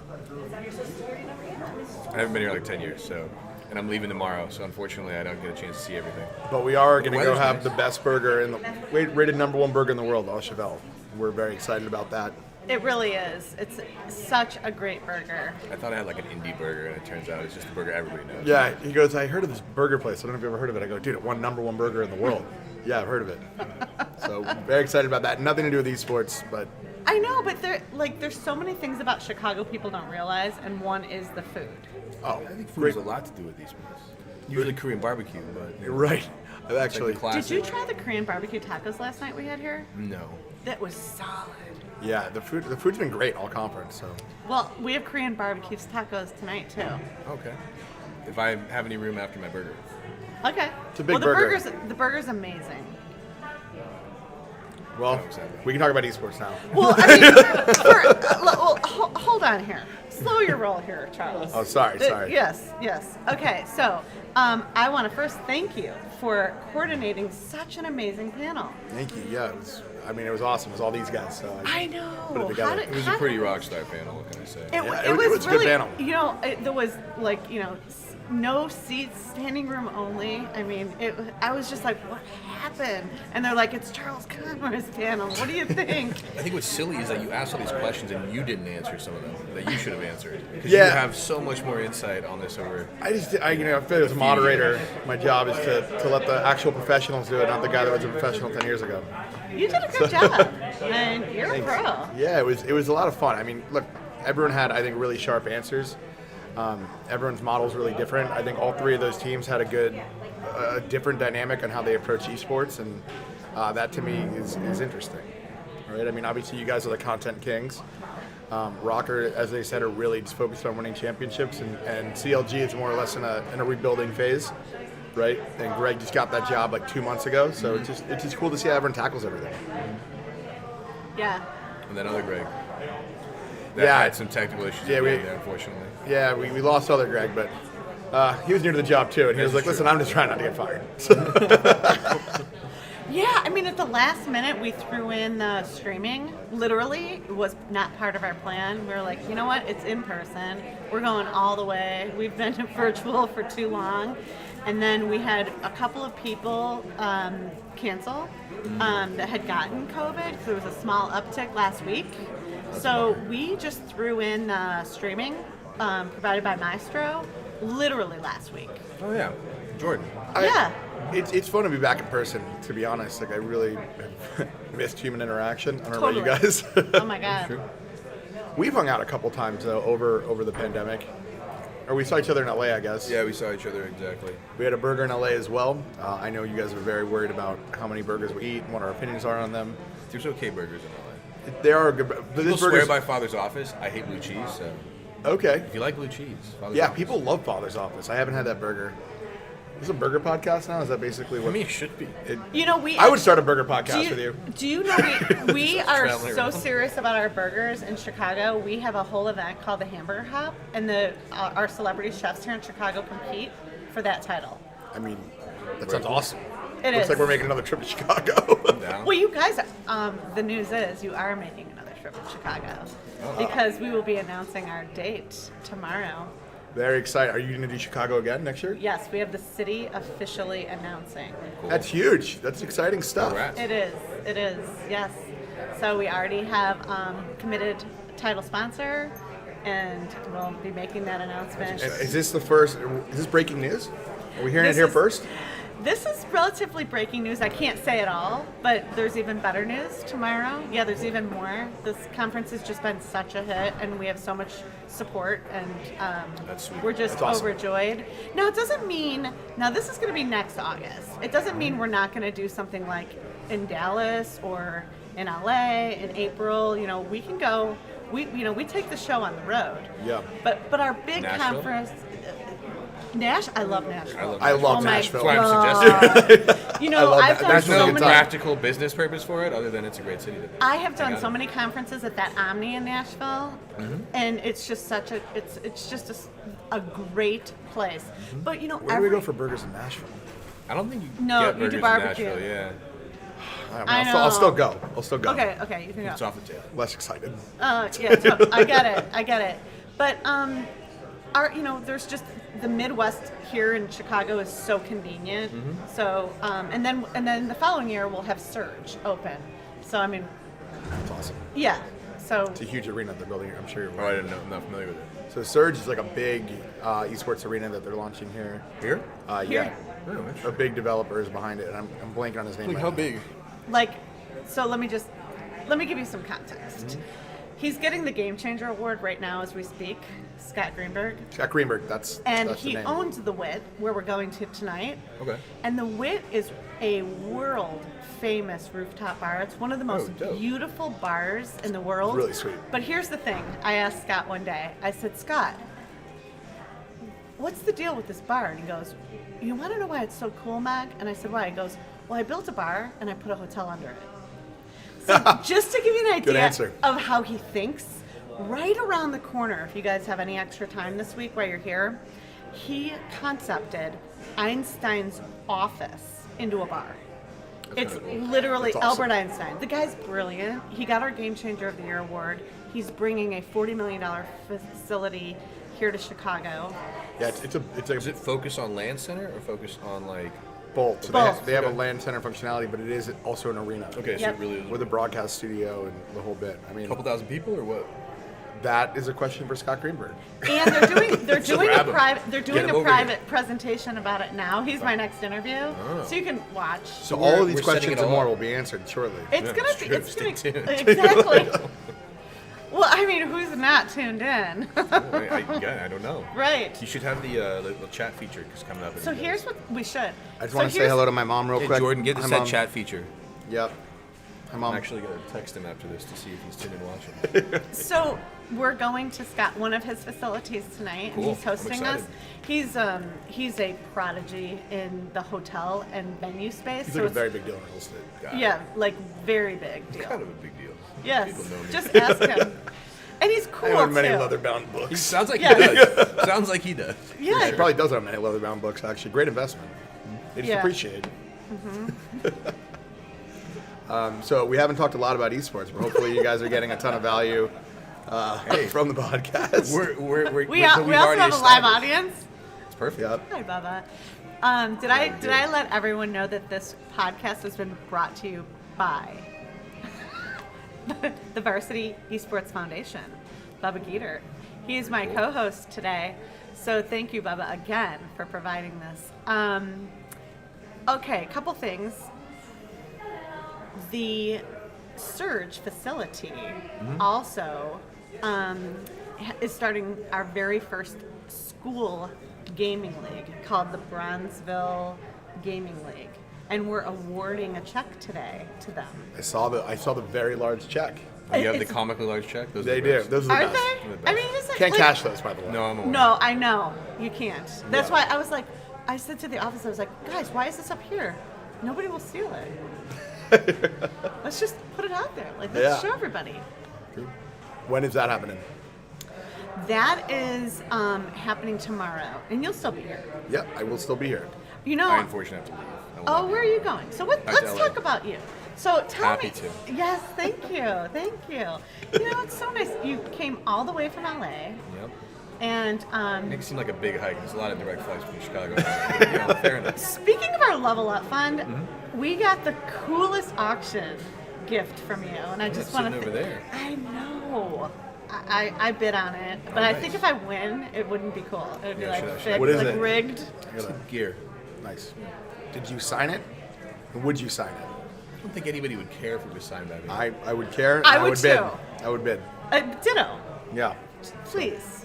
Signed by Eric Anderson. Yeah. Head of That's right. esports for FaceCon. That's a big It title. is a big title. Tell me, how did you get here? Like, what happened? You know, I talked a lot about my story. You know, throwing my head over the fence. You know, tell me Yeah. about your story. So- Tell us. Sorry, Charles. Yeah, so prior to esports, I was in music management specifically.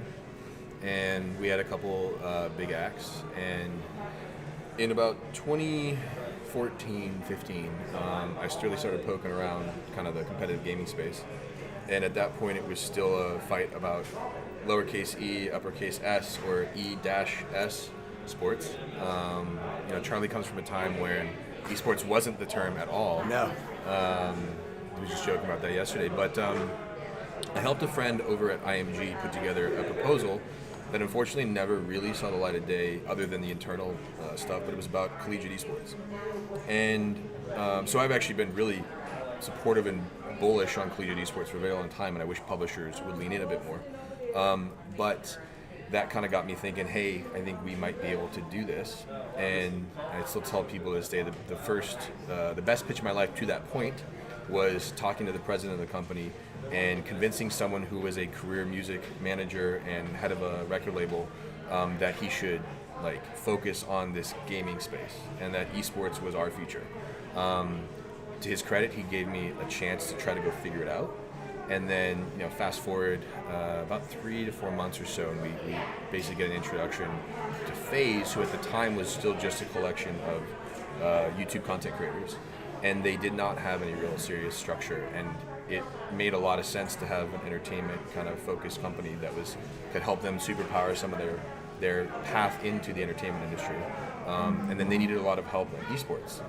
So I basically picked up their esports side of the business and helped them kind of grow that and work on it, because a lot of them just wanted to be content creators and focus on the main channel.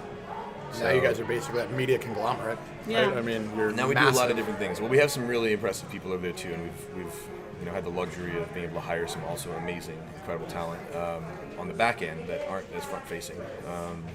Charlie met Bill Nicola, who came over from the NFL. He's a legend.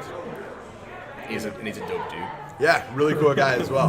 And Only met there's- him over Zoom. And so there's some adjustments also on content of leveling up over time, and the guys have built an incredible platform over a decade. But it's taking those steps forward about what is the next iteration of kind of FaZe Clan content looking like, while at the same time all the individual content creators are still continuing to scale their own businesses. So that is kind of how I got here. And then the guy that I pitched, by the way, is now the CEO of FaZe Clan. Lee? Oh, wow. That's a cool story. I mean, you never forget who gave you your break, right? Mm-hmm. That's cool. That's true. That's I cool. tell people that they always ask me like, how good was I at my job? And I said, well, you never fired me, so I take that as a relatively positive kind of thing.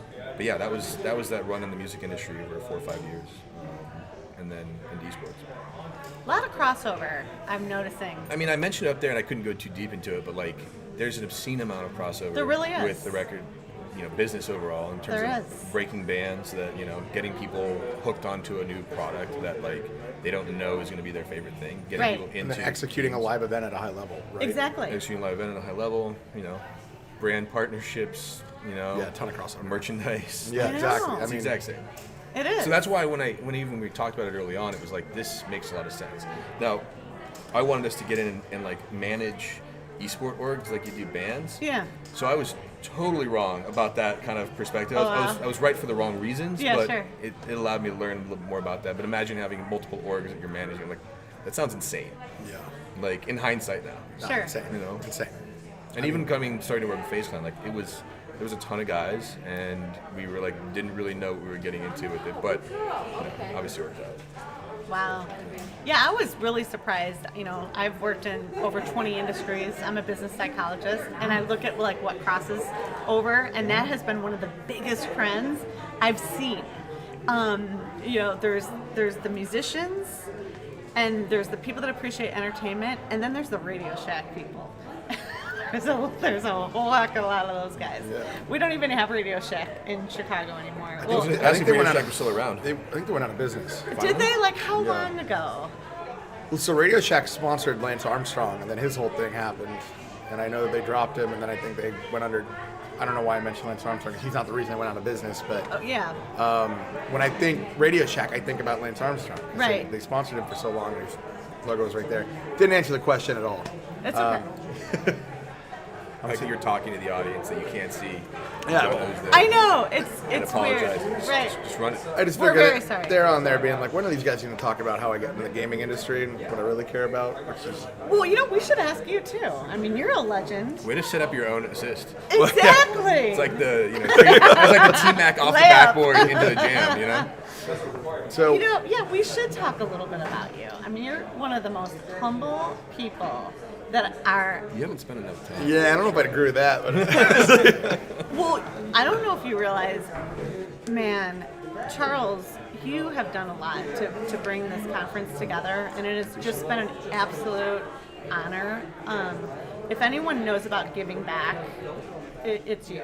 And I know you've made it. You know, I know you've done a lot in your career. Everyone I talk to is like, if you're a friend of Conroy, you're a friend of mine. And you just really have brought it. Thank you so much. The support is just beyond. Thank you. I really appreciate that. It's a fun group to be a part of, right?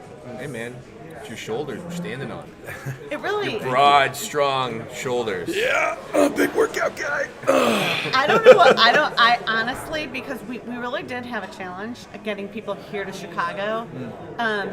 In fairness, it's the first time you're doing this, right? Yeah. It's hard to kick it off. Yeah, and the It first is. time you do anything, like next year, the turnout's going to be double. The turnout this year, by the way, is fantastic. It is. And next year it'll be double because It will. you've done it, you've killed it, and Yeah. you delivered at a really high level. And I think people are all noticing that, and they've all Sure. mentioned it to me. So I think this is the first of many, many great things for you guys. And I hope you say we, because you really put your neck out on the line. You know, you were like, Eric, you know, I was like, trust Charlie, me. stop texting me. I did hit you up like a lot about Stop this. hitting me about it. Fine, I'll come. Yeah. No, You of got on course, like a 6 a.m. flight for me, super- man. That's I got here very early in the morning yesterday. yeah. Yeah. And the only reason I have to go back, I'd stick around, but I have a player that came up for Argentina, but I've got to go back. So. Which is cool. I mean, I got a robot vacuum today, so that's exciting. By the way, can we talk about all the robots? Have you guys been spending a lot of Oh my time talking gosh. about robots? So there's so many There's robots a here. lot- there's like a There's lot so of many robots. What do robots you here. think? Do you guys? They're super creepy. So hold on. They're a See that little Perrier invasive right of my there? personal That space. Perrier. Yeah. That Chloe keeps bringing me Perriers. Yeah. I've got a line of robots. So I. Oh, is it named Chloe? Yeah, Chloe. I didn't know that. That's oh. actually creepier. So Yeah, the hold fact that on. it has a name. Wait. Pretty soon it'll be taking our jobs. Now you guys. Wait, they have.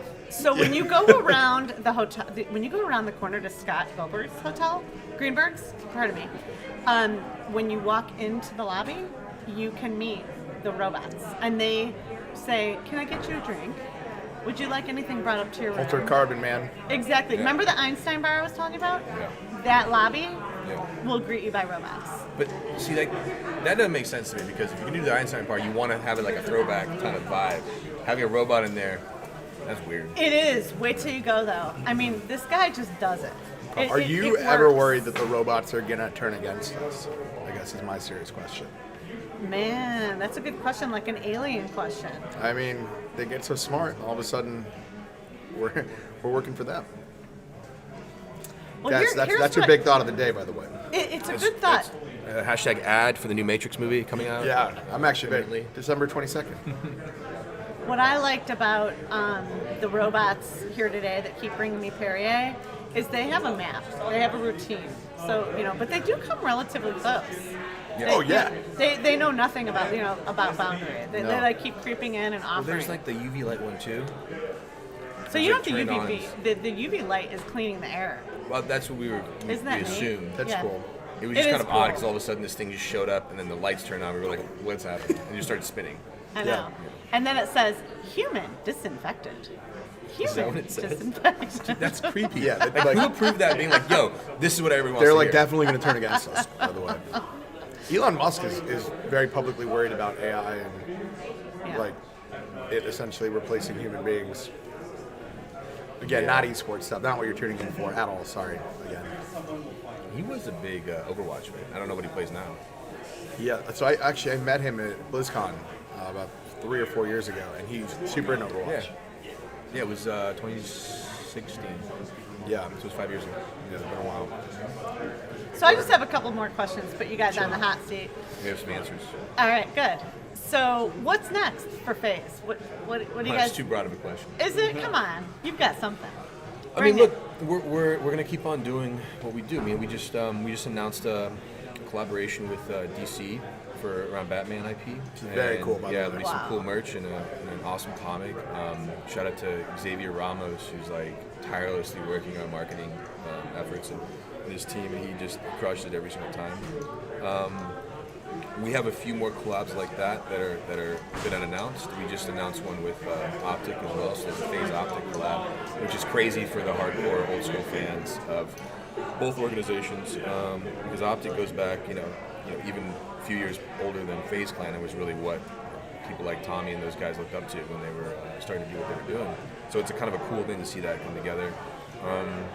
we'll have some interesting merch collabs going to the end of the year, and a couple. There's a couple big announcements slated for the end of the year, so it'll be fun. And then we've got a couple.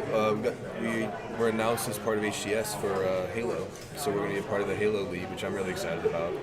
That's an interesting hybrid model between like a franchise league and a non-franchise league. You're essentially one of the preferred teams. Yeah, we're part of it, but they're going to have an open ecosystem to allow players to kind of come in. So I think it's awesome. I'm a big fan of it.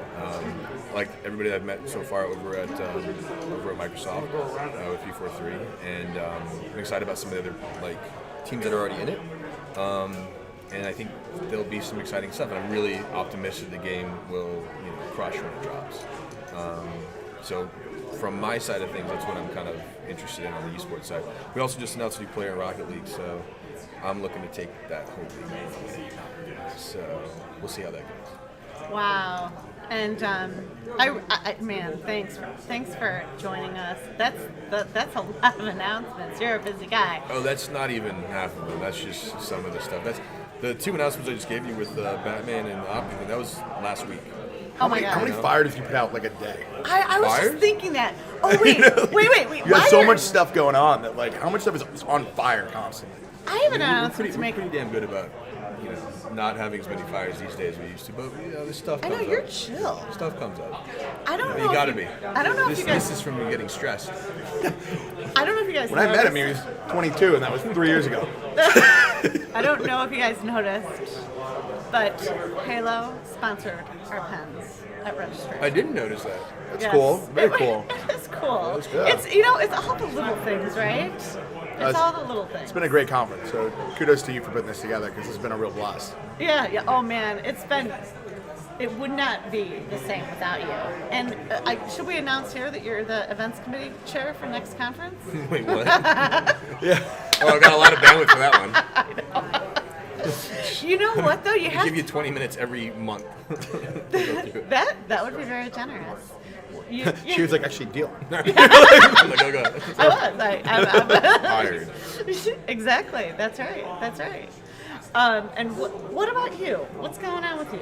Man, just excited for live events to come back, honestly. So I know. Live sports, live award shows.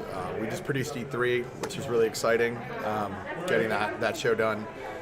So yeah, I'm just excited for things to be in person again and ramping up those efforts.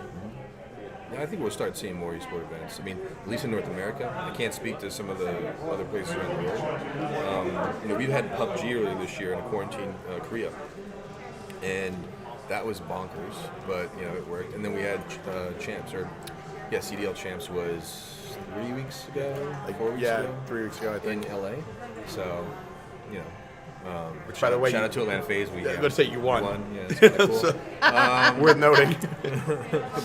But I'm hopeful that more will show up, and I don't think some of them have been publicly announced yet, but I think there are some that are planned. I think it's just a question of if stuff's going to dramatically change anytime soon. Yeah, so fingers crossed. Right on. Well, you guys really brought it. 2 of my newest friends. We always bring the heat. Yeah, always bring the heat. Yeah. Shake and bake. Gonna make a sriracha joke, but you can't say you were gonna make the joke. Yeah. Make the joke. So remember I told you about that hamburger hop? Yes. Okay. My ex-husband was an executive chef, and he won it. Oh, nice. With srirachas. That's awesome. Yep, that's exactly what the winning burger was. Wow, people love sriracha. Yeah. Yep. That was the hamburger. Here for all your hard-hitting takes on burgers and things to do and robots. So I appreciate you having us, Megan, and this has been a lot of fun. Oh my gosh, thank you guys. Thanks for being here. Esports Next, Beyond the Game. I'm still your host, Megan Van Petten, and we'll see you shortly. Thanks, Eric.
All right, we'll do a little station identification here.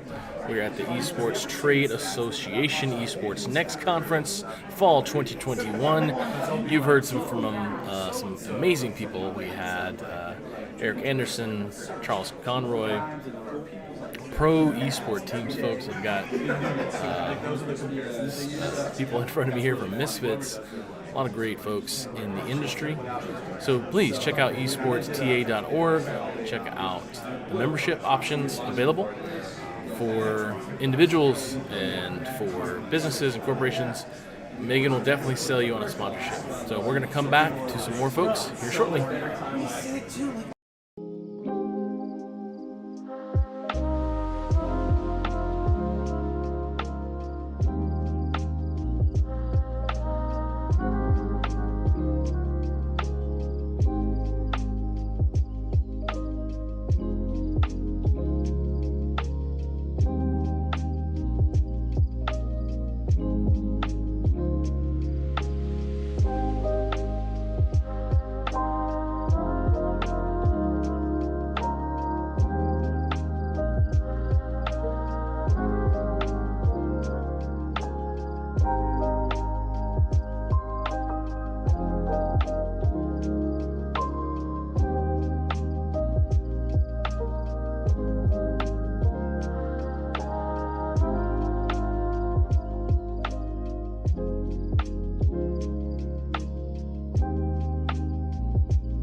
Welcome to Esports Connected Podcast, and I am still your host, Megan Van Petten. Right on, yes. Here we are at Esports Next. We're live with Scott Greenberg. Yes, I love Megan. She's fantastic. I know. I always want to say Goldberg. Greenberg. You're the gold. All right. Well, I like the green. What can I say? All right. Well, we love that you like the green. Oh my gosh, it's such a pleasure to have you here today. And I just want to start the show by saying congratulations for winning the Game Changer of the Year award. Well, first of all, congratulations to eSport having a headquarters in Chicago. Right. And I've mentioned to you when I first met you, the strange thing in Chicago, while there's pockets of esports going on, there's nothing big. There's no big professional thing in Chicago. And if you go online in Chicago and at esports, you find me.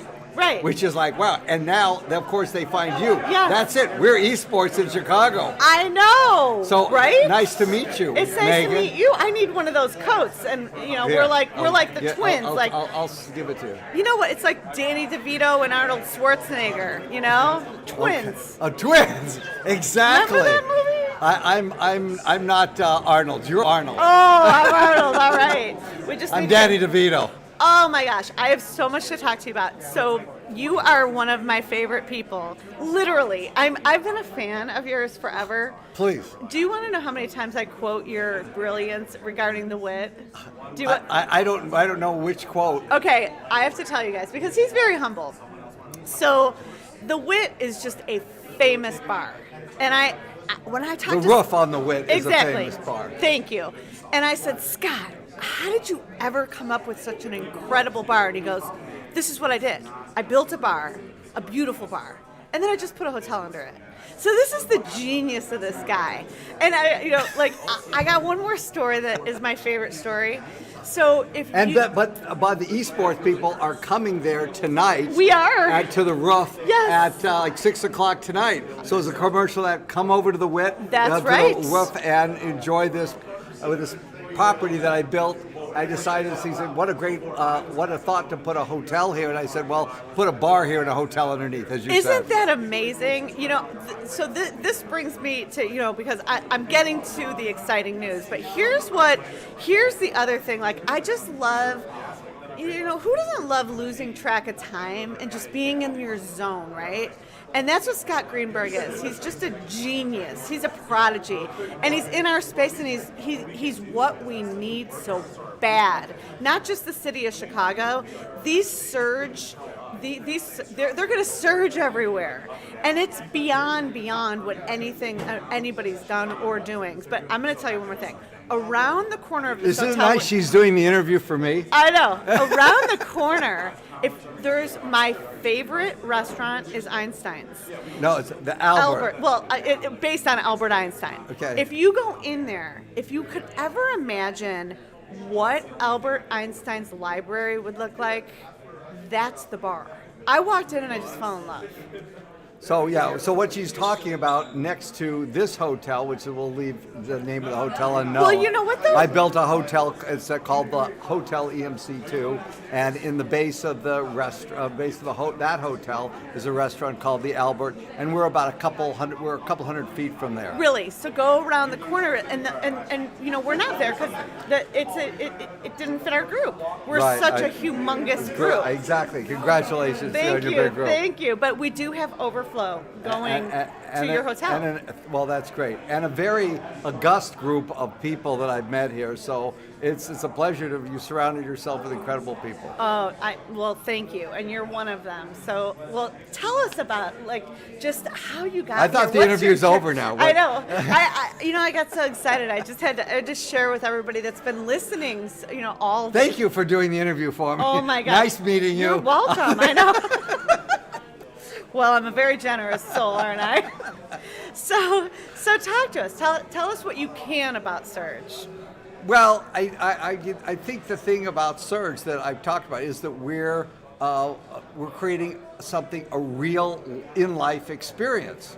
Crazy. Everything about esports is digital. We're living it. I acknowledge we're in a digital world. We receive our life digitally. I mean, when Mark Zuckerberg talks about the metaverse, this is just part of the metaverse that we're in. And it used to be the real life, and here's the metaverse. Now metaverse is here, and everybody's forgot about in real life. Yeah. But people, we're here. This is not virtual. This is not Zoom. I can touch you. I know. Okay, and so I'm actually creating human bonds, and that's right. always been exciting to me, and I think that's been since the beginning of time. So I'm just bringing real life to the metaverse. Thank you, Mark Zuckerberg, for creating and expanding the metaverse. That's right. And I'm giving a chance where we can actually have human engagement, and I think we're sort of, as I mentioned, merging a digital reality with a live reality, and live reality with digital, and there's going to be to production and the experience is they will kind of come together in a way that is now being developed. So it's sort of exciting to see is sort of the next generation of the frontier for production and frontier for live experiences and for experiences that you'll even see online that are streamed will have a presence of live that isn't there today. But as these things blend together, it will be the next level of experience. That's where we're at. Right here in Chicago. Right here in Chicago.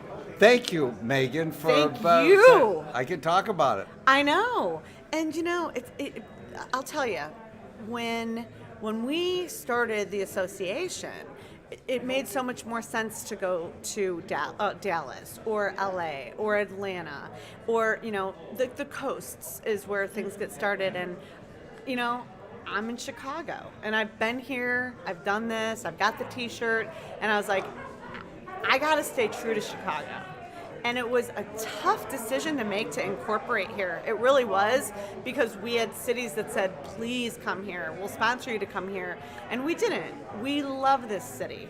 And we are so grateful that you're not going to Indianapolis to build this. You're not going to Michigan. You're building this in Chicago, and it's going to be the biggest arena in the nation. Look, the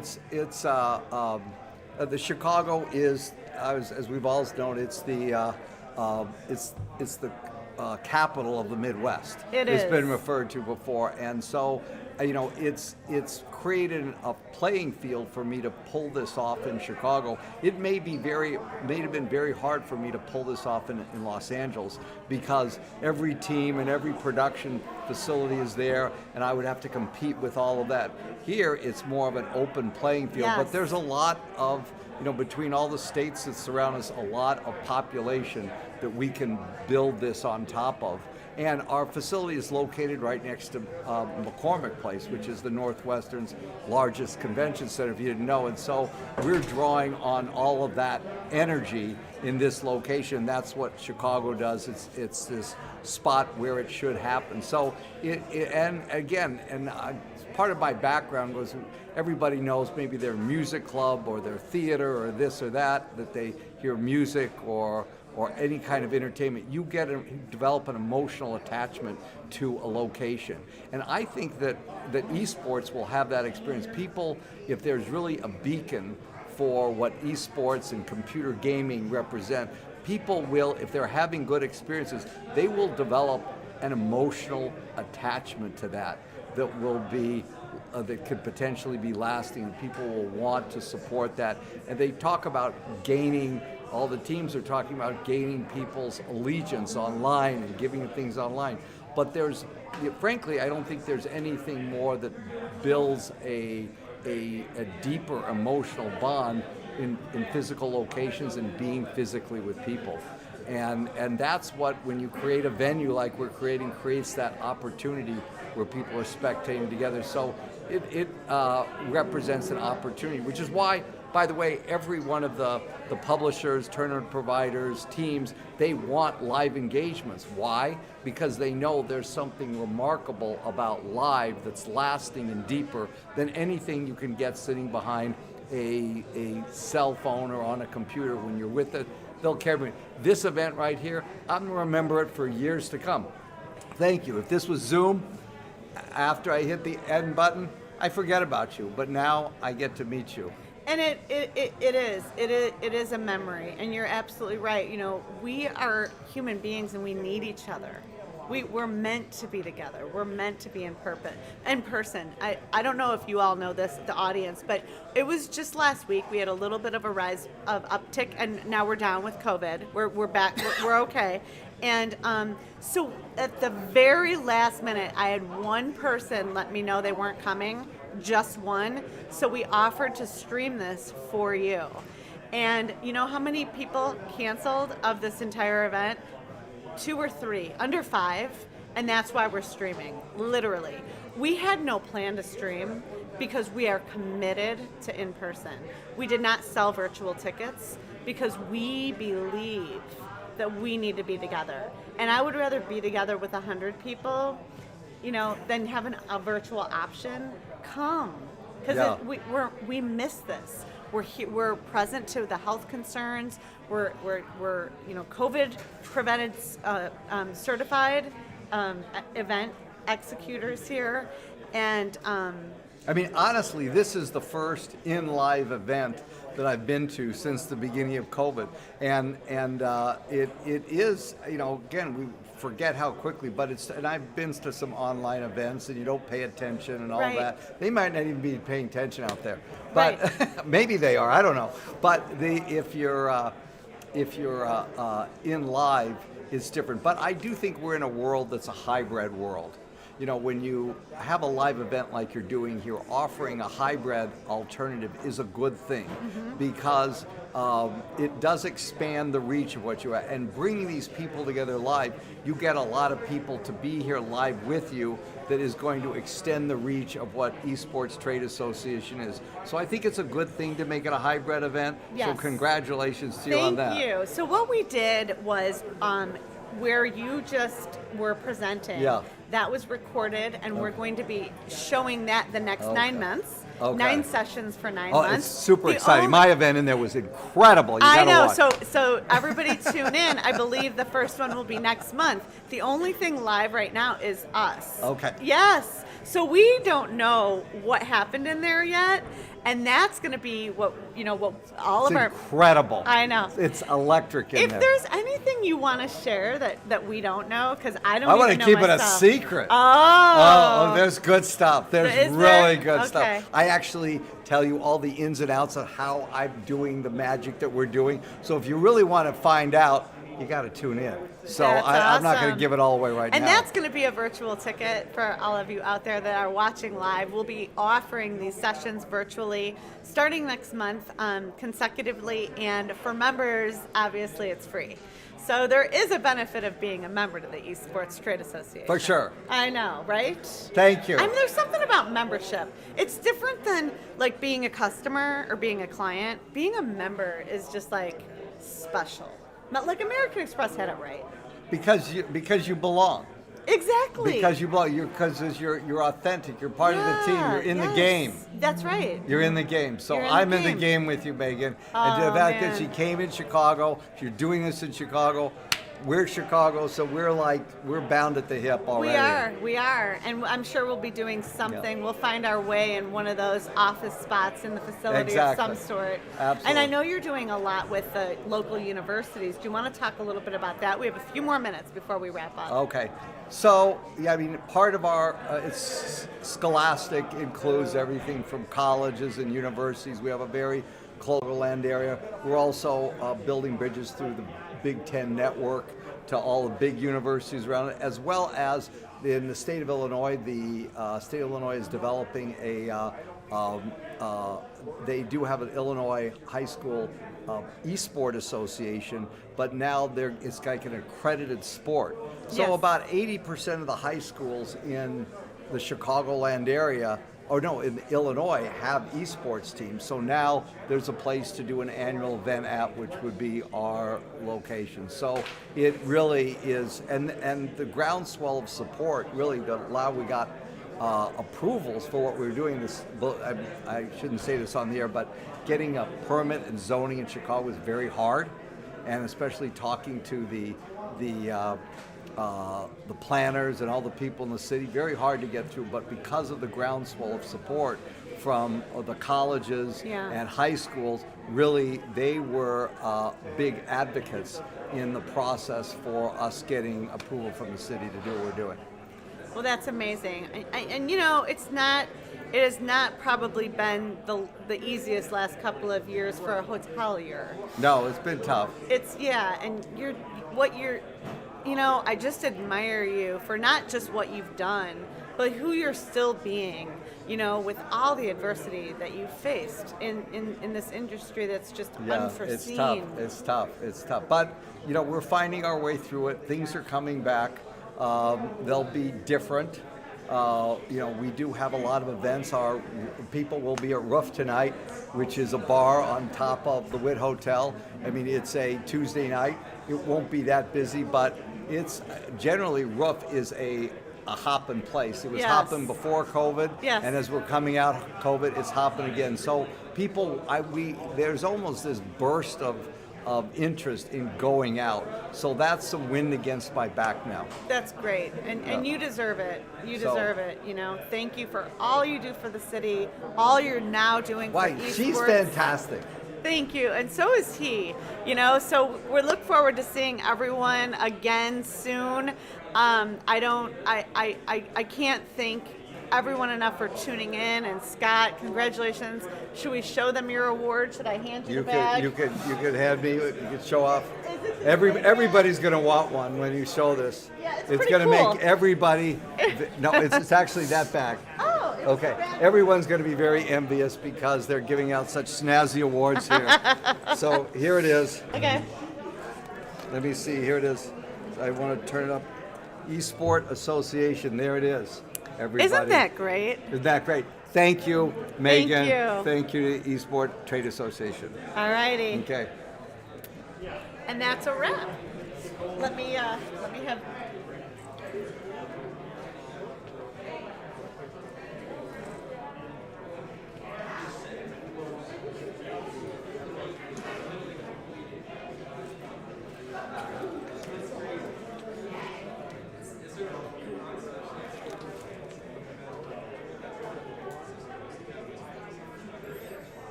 Okay, some station identification here at the Esports Trade Association. We're having a lot of fun.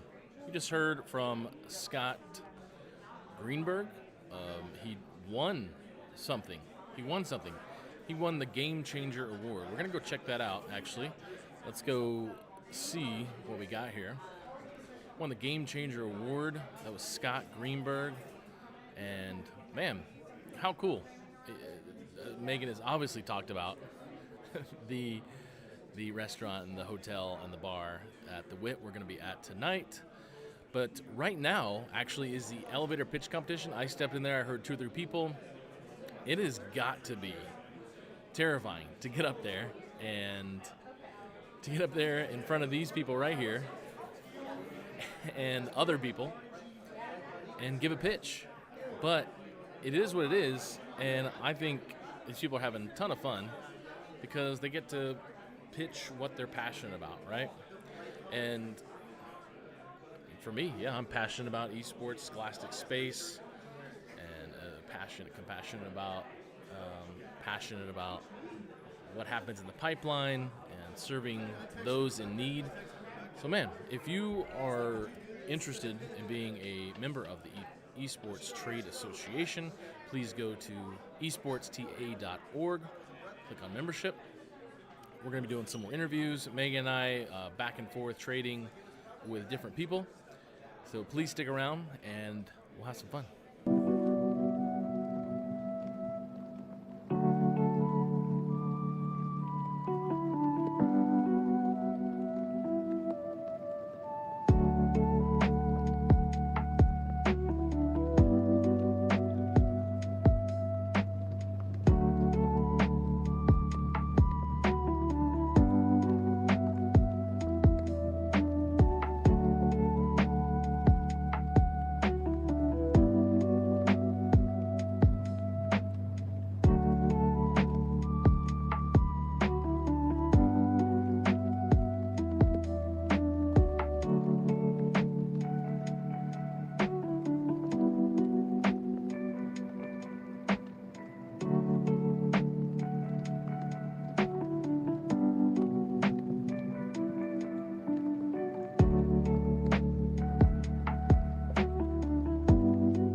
check in here. We might play a little bit of the video games. A little bit of video games. How's that sound with everybody? I think we'll try it out. Play a video game. Why not play some video games while we're here at an esports conference? I mean, why not, right? And you know, when I play, I like playing. Oh, let's play Mercy for sure. I mean, I thought I was in a tutorial. We'll see. Let's just play. So we're in a tutorial mode. We're gonna play a little Overwatch. See how this goes. Gonna have a little fun. Gonna represent ESTA. Oh, see the mouse sensitivity. Woo! Look at the sensitivity. Man, these people who want to move their mouse fast with DPI, that is not me. I am definitely not a fast mouse mover, but I gotta zoom in and I gotta forget how to play. I gotta switch to this gun. There we go. I thought this was a tutorial. Dude, die? Already? The fast mouse movement. I tell you, this is not me. I can revive you with E because I know I'm not awesome. Alright, we gotta heal up. Inside. Playing a little Overwatch here. On stream. Keep them alive. Gotta get critical. I feel like this is a tutorial. I definitely feel like I'm not playing with... Ooh, look at that. That jump shift. Let's go, baby. Let's go. How am I doing? Tell me how I'm doing, chat. A little fun? Okay. I want to shoot. Oh, way to go. This can't be a... It's gotta be a tutorial.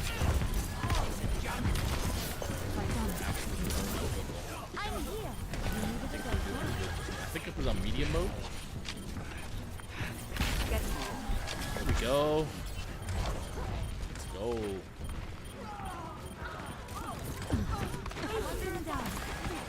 Fired up.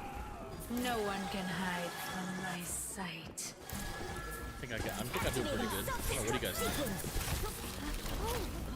Suiting up. There he is. Get behind the wall. I don't think I've had anybody drop below yellow critical yet. Oh, I made it. Look at that. Oh, I thought I was dead. I got my Q. I'm ready to go. I'm just amazing. I don't even know what we're doing. What are we doing here? Are we supposed to be doing something, y'all?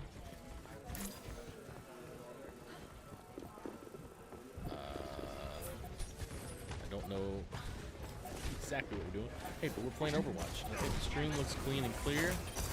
I'm gonna shoot. Come here, dude. Where is he at? Pop, pop, pop, pop, pop. Look at that. I'm pretty sure that was my kill. Are we guarding? Oh, we're guarding this. Yeah, objective. Let's go, baby. Let's see how the stream sounds. Sounds like we're playing video games. So what do we think? I think that's pretty good. Let's get into it. We should have Mr. Mason over there jump in and play a video game with us. I think Mason should play a video game here on live stream. Really get to know what's going on. That's right. Morgan Stanley sponsoring the Esports Trade Association EsportsNext Conference. Thank you so much for that. The non-endemic brands coming in. Let's get you back out. And he's gone. Couldn't handle it. Okay, this is about my 5th time playing Overwatch. Let's see, let's go. I know all these nerds out here. Everyone wants to play. Oh yeah, let's go. Just heals, just heals, just heals. Just heals. Heals, inside. Lots of heals. Lots of heals because I don't know what I'm doing if I'm DPS. Did I save everybody? Am I that good? I saved it, right? Let's freeze like excitement.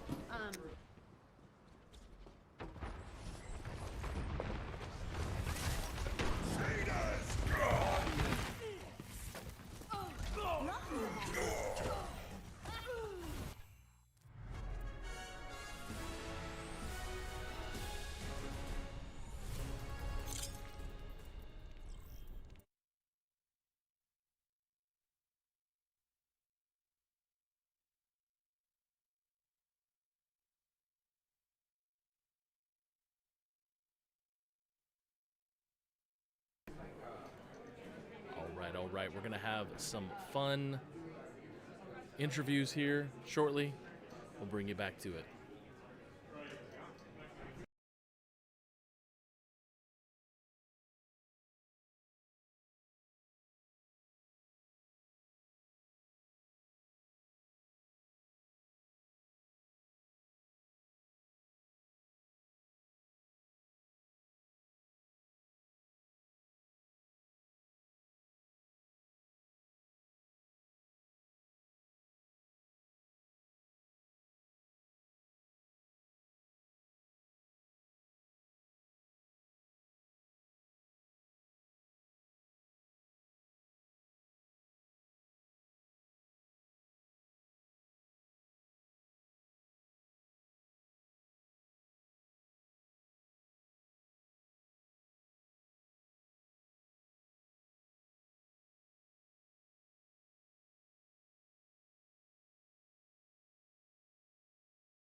Welcome to Esports Connected, live from beyond the game. I am still your host, but guess what? Today, for this interview, I have Bubba from Varsity Esports Foundation. Bubba, thank you so much for joining me to host this very, very important segment with our marketing chair, Leslie Fitzgibbons.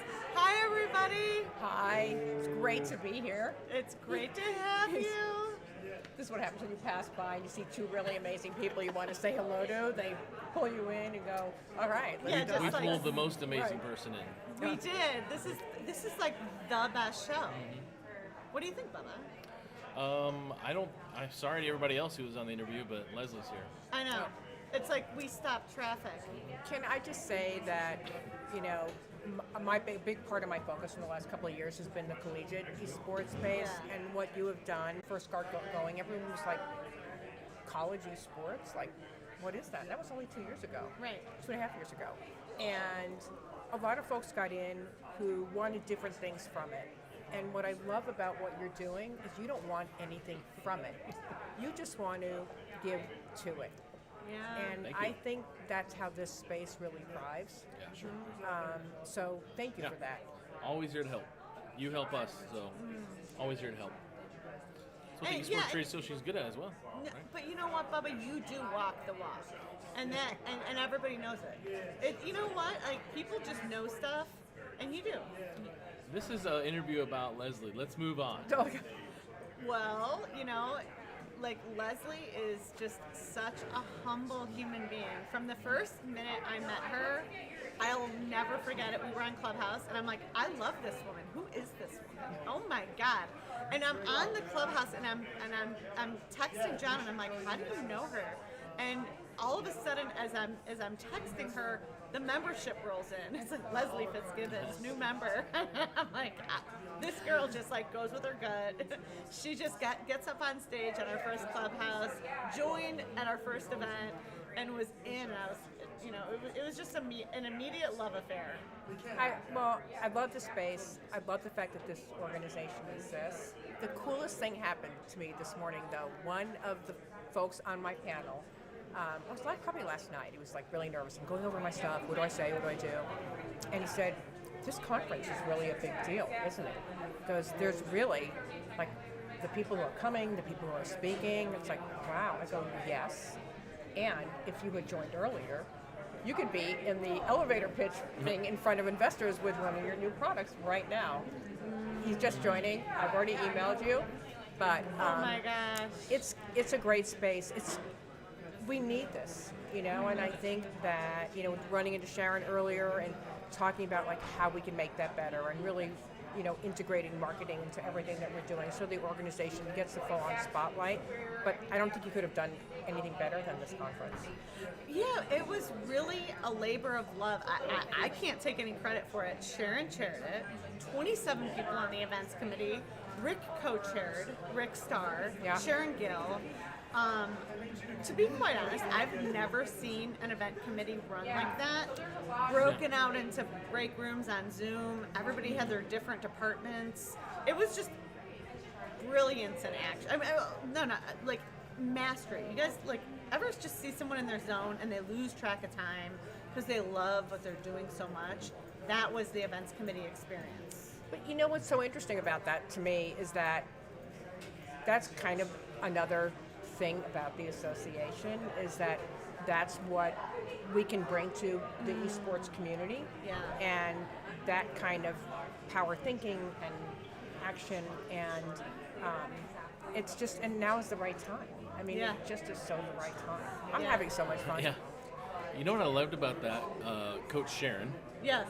On that meeting when they were breaking into different committees, she didn't say, okay, what do you guys want to be on? Does anybody want to be on something? Or do you want to be on? Tell us. She said, okay, you're here, you go. You're here, you go. And she just put people in. Like, you're interested? Okay, great. That's where you want to go. And, I mean, that's good leadership because you're delegating, but you're taking the ownership, but like sending people and delegating. It's important because a lot of those things, usually for committees, you're waiting, especially in the nonprofit world, you're waiting for someone to say they'll help. But, I mean, Coach Sharon, she put them in their place. Put us all in their place. Yeah, just the way she does it. I don't use mastery lightly. I mean, it's like I'm always in awe when was anybody here for speed networking last night? Oh my God! I mean, another thing. It was literally masterful. Yeah. She's a master. She's a great. And so when you said kudos to this conference, I've never done anything like this before. Not an efficient 27-member volunteer committee. Everyone in here 4 months. I know, right? But I think it's so great, and I'm excited for the people who aren't here to see this and to understand all the resources, all the tools, all the really smart people in this space who really are here because they want to help the industry be better. Yeah. And I think I'm having, and not only that, but I mean the association really has taken on different meaning for me after kind of stepping out and doing my own thing. Yeah. So the resources mean more. I'm able to see them better and understand. Like, I knew this was there, but wow, now this is really important. Yeah, like speaking of that, tell us what you're doing. I mean, Yes, you have please. really I'd love to hear it. pivoted. It's so exciting. It's really fun. Yes. We I all wasn't- want to know. Yeah, I we wasn't. all I wanna know. know. I wasn't sure what was going to happen. So, and I'm learning a lot of lessons in a very short period of time. So, I'm still very much in the esports space. Still very focused on college. Working on developing a large program. I just finished one with the group and starting another. More to come on that, and still doing some other things and just volunteering because I love what we're doing. Yeah. And I've said to many of folks that, you know, in the association, if there's anything I can do to help you, just call me. But I'm also working in the entertainment industry, which is not completely disconnected, I suppose, and working on a project on the West Coast. I just came back, and that's been really fun. But I love the business and marketing side of the esports industry. I'm so excited by the people who have gotten into the space, who bring those talent and skills and marry those with people who are really good at esports, because I think that's really necessary. So I'm having a lot of fun. My biggest lesson learned so far is I've said yes to everything. Oh, Wow. that's my favorite Biggest word. lesson. So I snuck some time in to visit with my family when I was in California, and my sister said, you know, Leslie, for someone who's like just consulting, you know, not just that, but you know, consulting, not working full time, you are the busiest person I've ever met. I was like, you know, but I'm having fun. That So says a it's- lot it's about great. you. It's really been good, and you know, anybody that needs anything, you know, I haven't really decided what my world looks like. So you haven't seen anything from me really on LinkedIn about it yet. Hopefully, by the time we get to the end of September, I'll have more like, this is exactly what it is, and this is exactly who I am. But you know, I haven't lost a beat on staying on top of what we're doing in the space, and you know, where I see opportunity. So I'm really excited. Well, with all this knowledge that you're bringing into the industry, and for a lot of us, give us some advice. Give the audience some advice on. You obviously were talking about saying yes, but give us some advice about what it's like to consult. Like, there's a lot of us out there who want to consult. What's the best way to start that? Well, I think it's really funny so before I got here into the esports, I was teaching Okay. and doing a number of different things at a university. And so I'd actually buried my LinkedIn. I'm like, I'm not doing this anymore. I'm a professor now. Who needs LinkedIn, you know? And when I got into esports, I was like, I don't know anybody in the space. I better get going. And that has been an invaluable tool. And staying connected and being accessible, I think that's really important. And the other thing is to really understand your lane.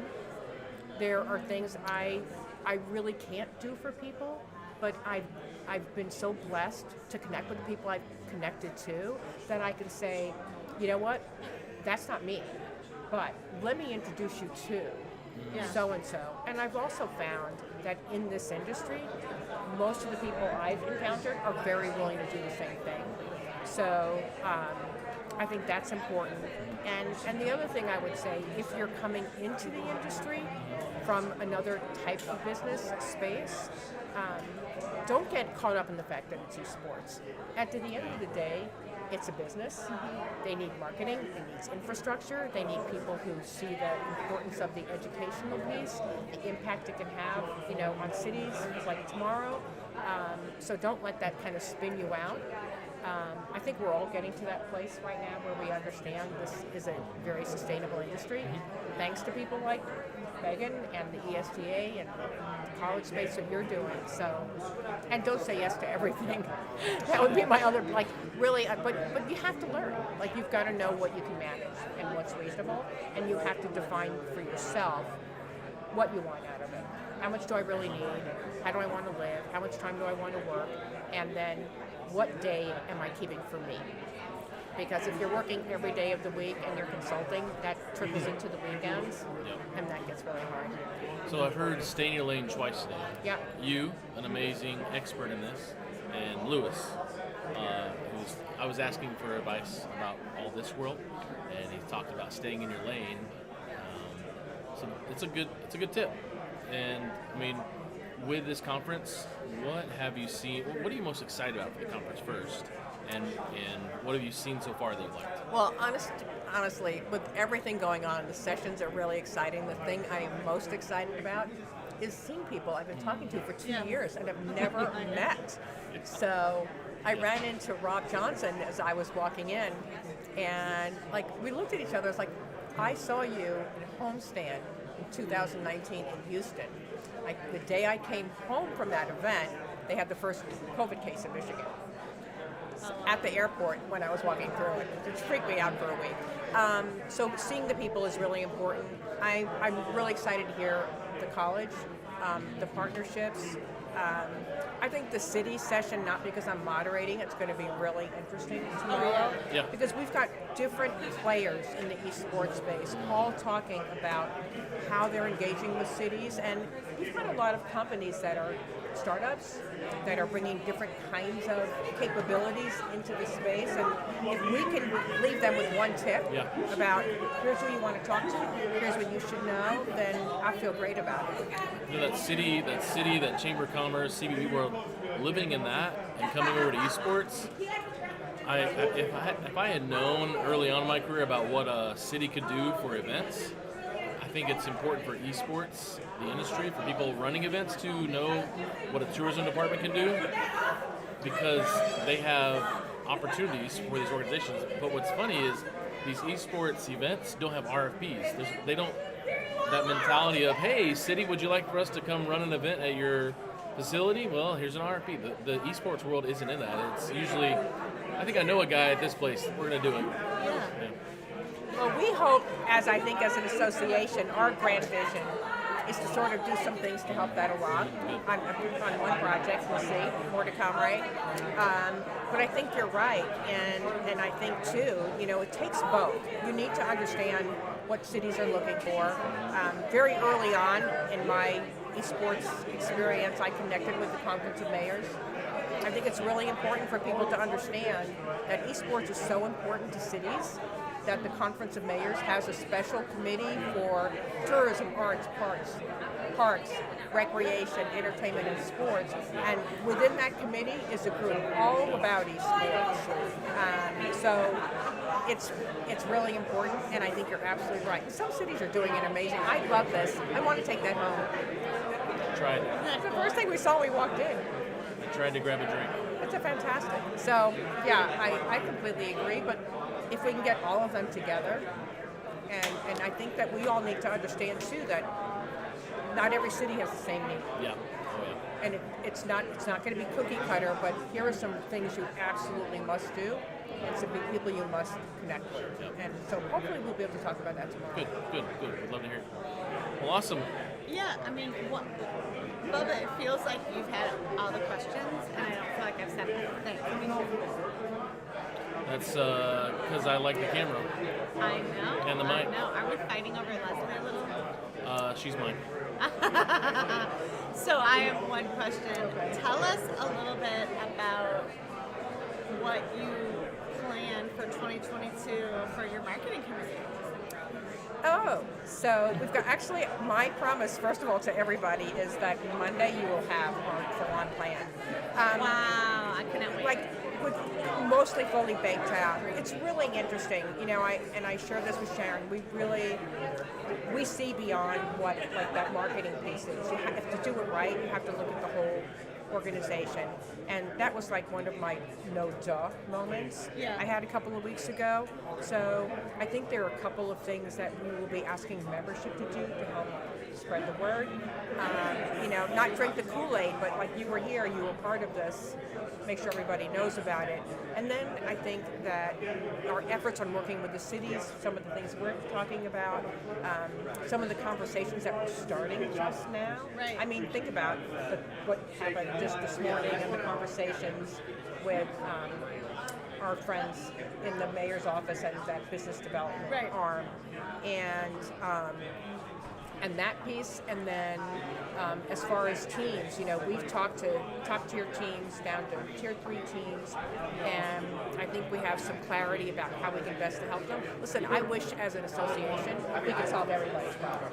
If we could could tell teams, here's exactly the 4 things you need to do to raise revenue beyond sponsorship, it would be amazing. But the truth is, there are other needs, and as I look to some like the associations I belong to when I was in broadcast, I see us being able to embrace those and some of the things we're already doing, and just make sure people know about them. Right. So we'll be much more active. We've pulled in some great people to the committee, I think, and more to come. So I'm psyched. Well, thank you for your service. I mean, you really have a great heart. I'm just gonna say that when you told me that you were gonna pivot to do consulting, and just a testimony is the minute you joined our marketing committee and the impact you made just right out of the gate, your quickness to understand the big picture, know where to get granular. I love how you manage a team. I love how you integrate with other teams. You would be an asset to anybody on any level. I really look forward to hearing more about how you're helping so many people in the space. You're a natural-born consultant. Thank and you. any company that steals you for full-time is very lucky, and it will be very expensive because you're needed you're needed across many areas. This is going on my LinkedIn Charge it, profile. charge it, yes. Okay, right now, I'm just telling you. Thank you so much. I'm really, really, really glad to be here. So thank you. And we're glad to have you. Thank you very much. Awesome. Thanks, guys. See you next See time. you later.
We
are live and back at the Esports Trade Association EsportsNext Conference.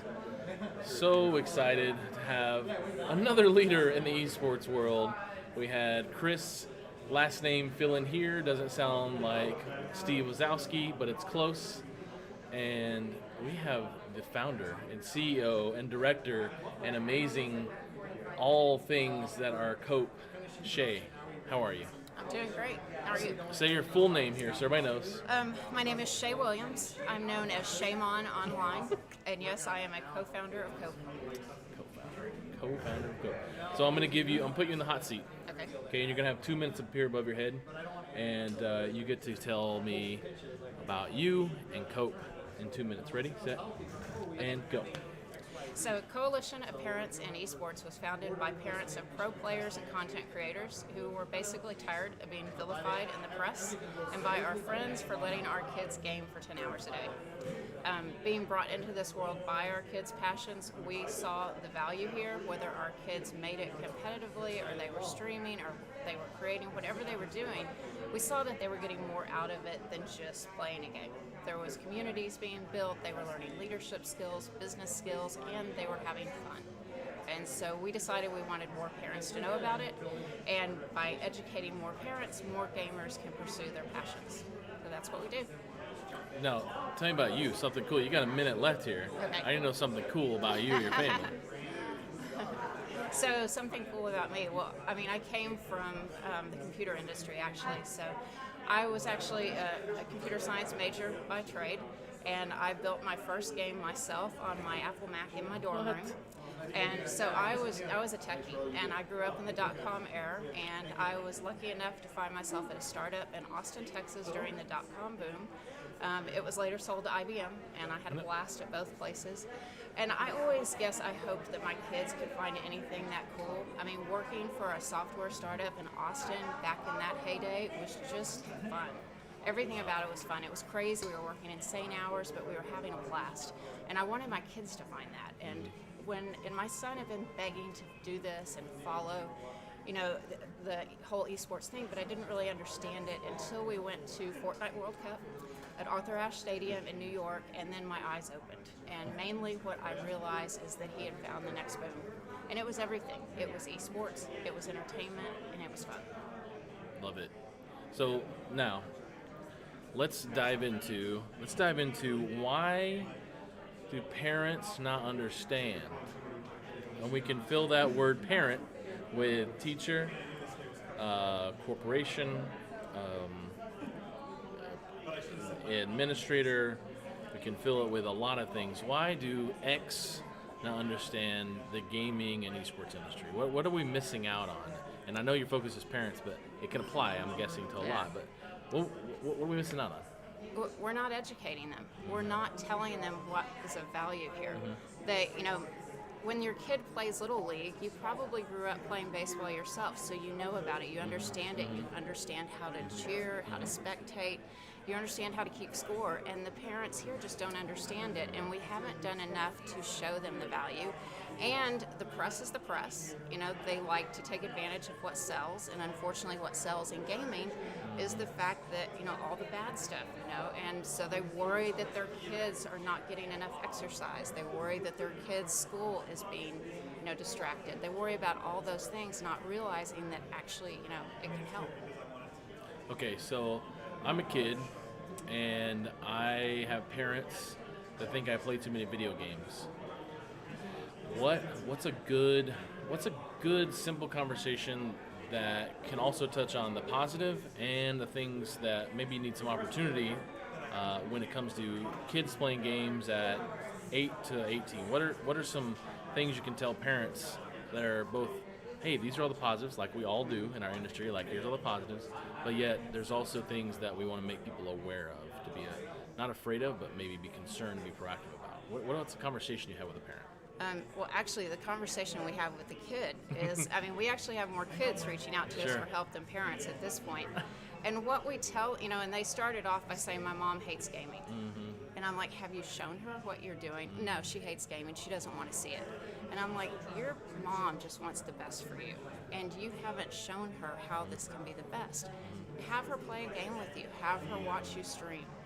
Just invite her in. She wants to be part of your world. And if you show her the value, then that'll, she'll understand it more. And as far as getting the parents on board, we tell them to, treat it, don't get emotional. Don't barge in there and say, I want more time to play. Go in with a plan. I will, and we've had kids actually create PowerPoint presentations for their parents. No way. Yeah. I actually have a copy of a couple of them. They're please, great. I'd love to see and those. They've actually outlined it, then they've reviewed it with us, and then they've gone to their parents and presented, this is why I want 2 hours every night to practice my gaming, and this is when I'm going to get my chores done. This is when I'm going to do all these things so that I can practice, and this is what's going to come out of it. And they're totally shocked when their parents are then on board. They're like, oh my gosh, that worked. And I'm like, yes, because you showed that you have passion for this and that you thought it through and that you're not just being a spoiled brat kid. So I've talked to a couple people the past 2 days about the grind for students, and I've had perspective from college coaches and perspective from Josh at NutriGamer about the health and wellness aspect. And when you're talking to students, you're talking to kids, teenagers, why how do you shape the mentality of I've got to grind, I've got to play 18 hours a day, I've got to be able to do this because I'm not going to X? What's a good proactive approach? Kids maybe don't understand it completely, other than I want to be Mr. Beast or I want to be Ninja or whatever. Well, how do you settle in there without being just another mom that's telling them not to play video games, or dad? And that's a question we get often from parents and gamers as well. And it's really about finding balance, just like anything. I mean, my kids were both in sports before that, and my daughter is a competitive figure skater. And one of the things I learned there from her coach is that you couldn't work on the same jump over and over again. At some point, you kind of lost the plot, and so you had to change to something else. You had to go off and do something else, work on something else, and then you can come back to the jump. So she had a rule that she could only do a jump, I think, like 10 times before she had to move on and try something else. And I guess I kind of came to gaming with the same approach. You can't just keep doing the same thing if it's not working. And you also, you're not going to get better by playing 18 hours. You've got to be focused about how you're practicing. Are you, working on technical skills, aim strategy? How much time are you putting into strategy? And then also, it's got to be fun. You've got to set aside some time to just have fun with your friends gaming. So I've seen you on a lot of stuff, a lot of speaking to groups and parents. Our friends at NASIF, really good conversation you guys have had in the last month or so, or I guess it was early this year. What's coming up in 2022 with Cope? What can we expect from what you're doing in content, or are you doing in education or literacy? What's 2022 look like for Cope? Well, hopefully 2022 looks like a lot more face-to-face events like this. So one of the most fun things is we just were at PAX West, which was one of the first events, and PAX gave us a table there. Nice. But probably our big thing going forward is we're establishing the Cope Cabana, which will be at all, live gaming events that we're working with. I mean, yes, exactly. Okay. All right. That's exactly it. So the Cope Cabana is also called Babysitting for Parents at gaming events. One of the things you'll notice if you've ever been to TwitchCon or if you've ever been to PAX is the parents are usually sitting on the side of a wall, scrolling their phone, and probably texting their kids saying, "Are you ready to go yet?" Oh my God.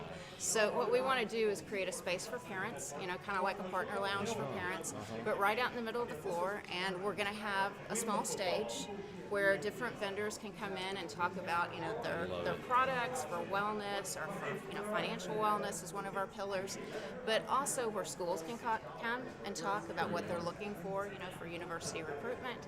And, we'll have, of course, our kids are gamers, and so we'll have them there for meet and greets as well. So you're going to be doing this at different gaming cons and tournament events? Yes. Okay. Yeah, we're in, so it's all early days, but we're in conversation with PAX and Twitch and DreamHack and everybody.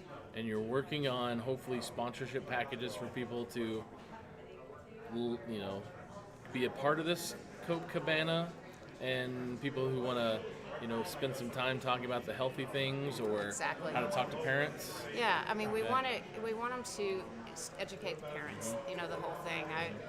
Not just the kids. If you want, the kids have money, but it's their parents' money. So if we want the parents to buy in, just like in Little League, you're going to buy them the best bat. You're going to buy them all the best equipment. But here, we haven't really explained to the parents why that's important. And I think we can do that. It's so common for us in traditional sports as parents to, drop off kids for practice or sit out on the sidelines and scroll our phones. It's funny at my kids' football to look back and be like, oh my gosh, everybody's on their phone right now, and I'm trying to see my kid if he can pull a flag or not on the flag football field. And then I get on my phone as well. So I love the idea of the Cope Cabana. So where did that idea originate from? It originated from just being at these events and seeing that parents didn't have a place to go. They feel out of place, and I think that we just need to invite parents to the table.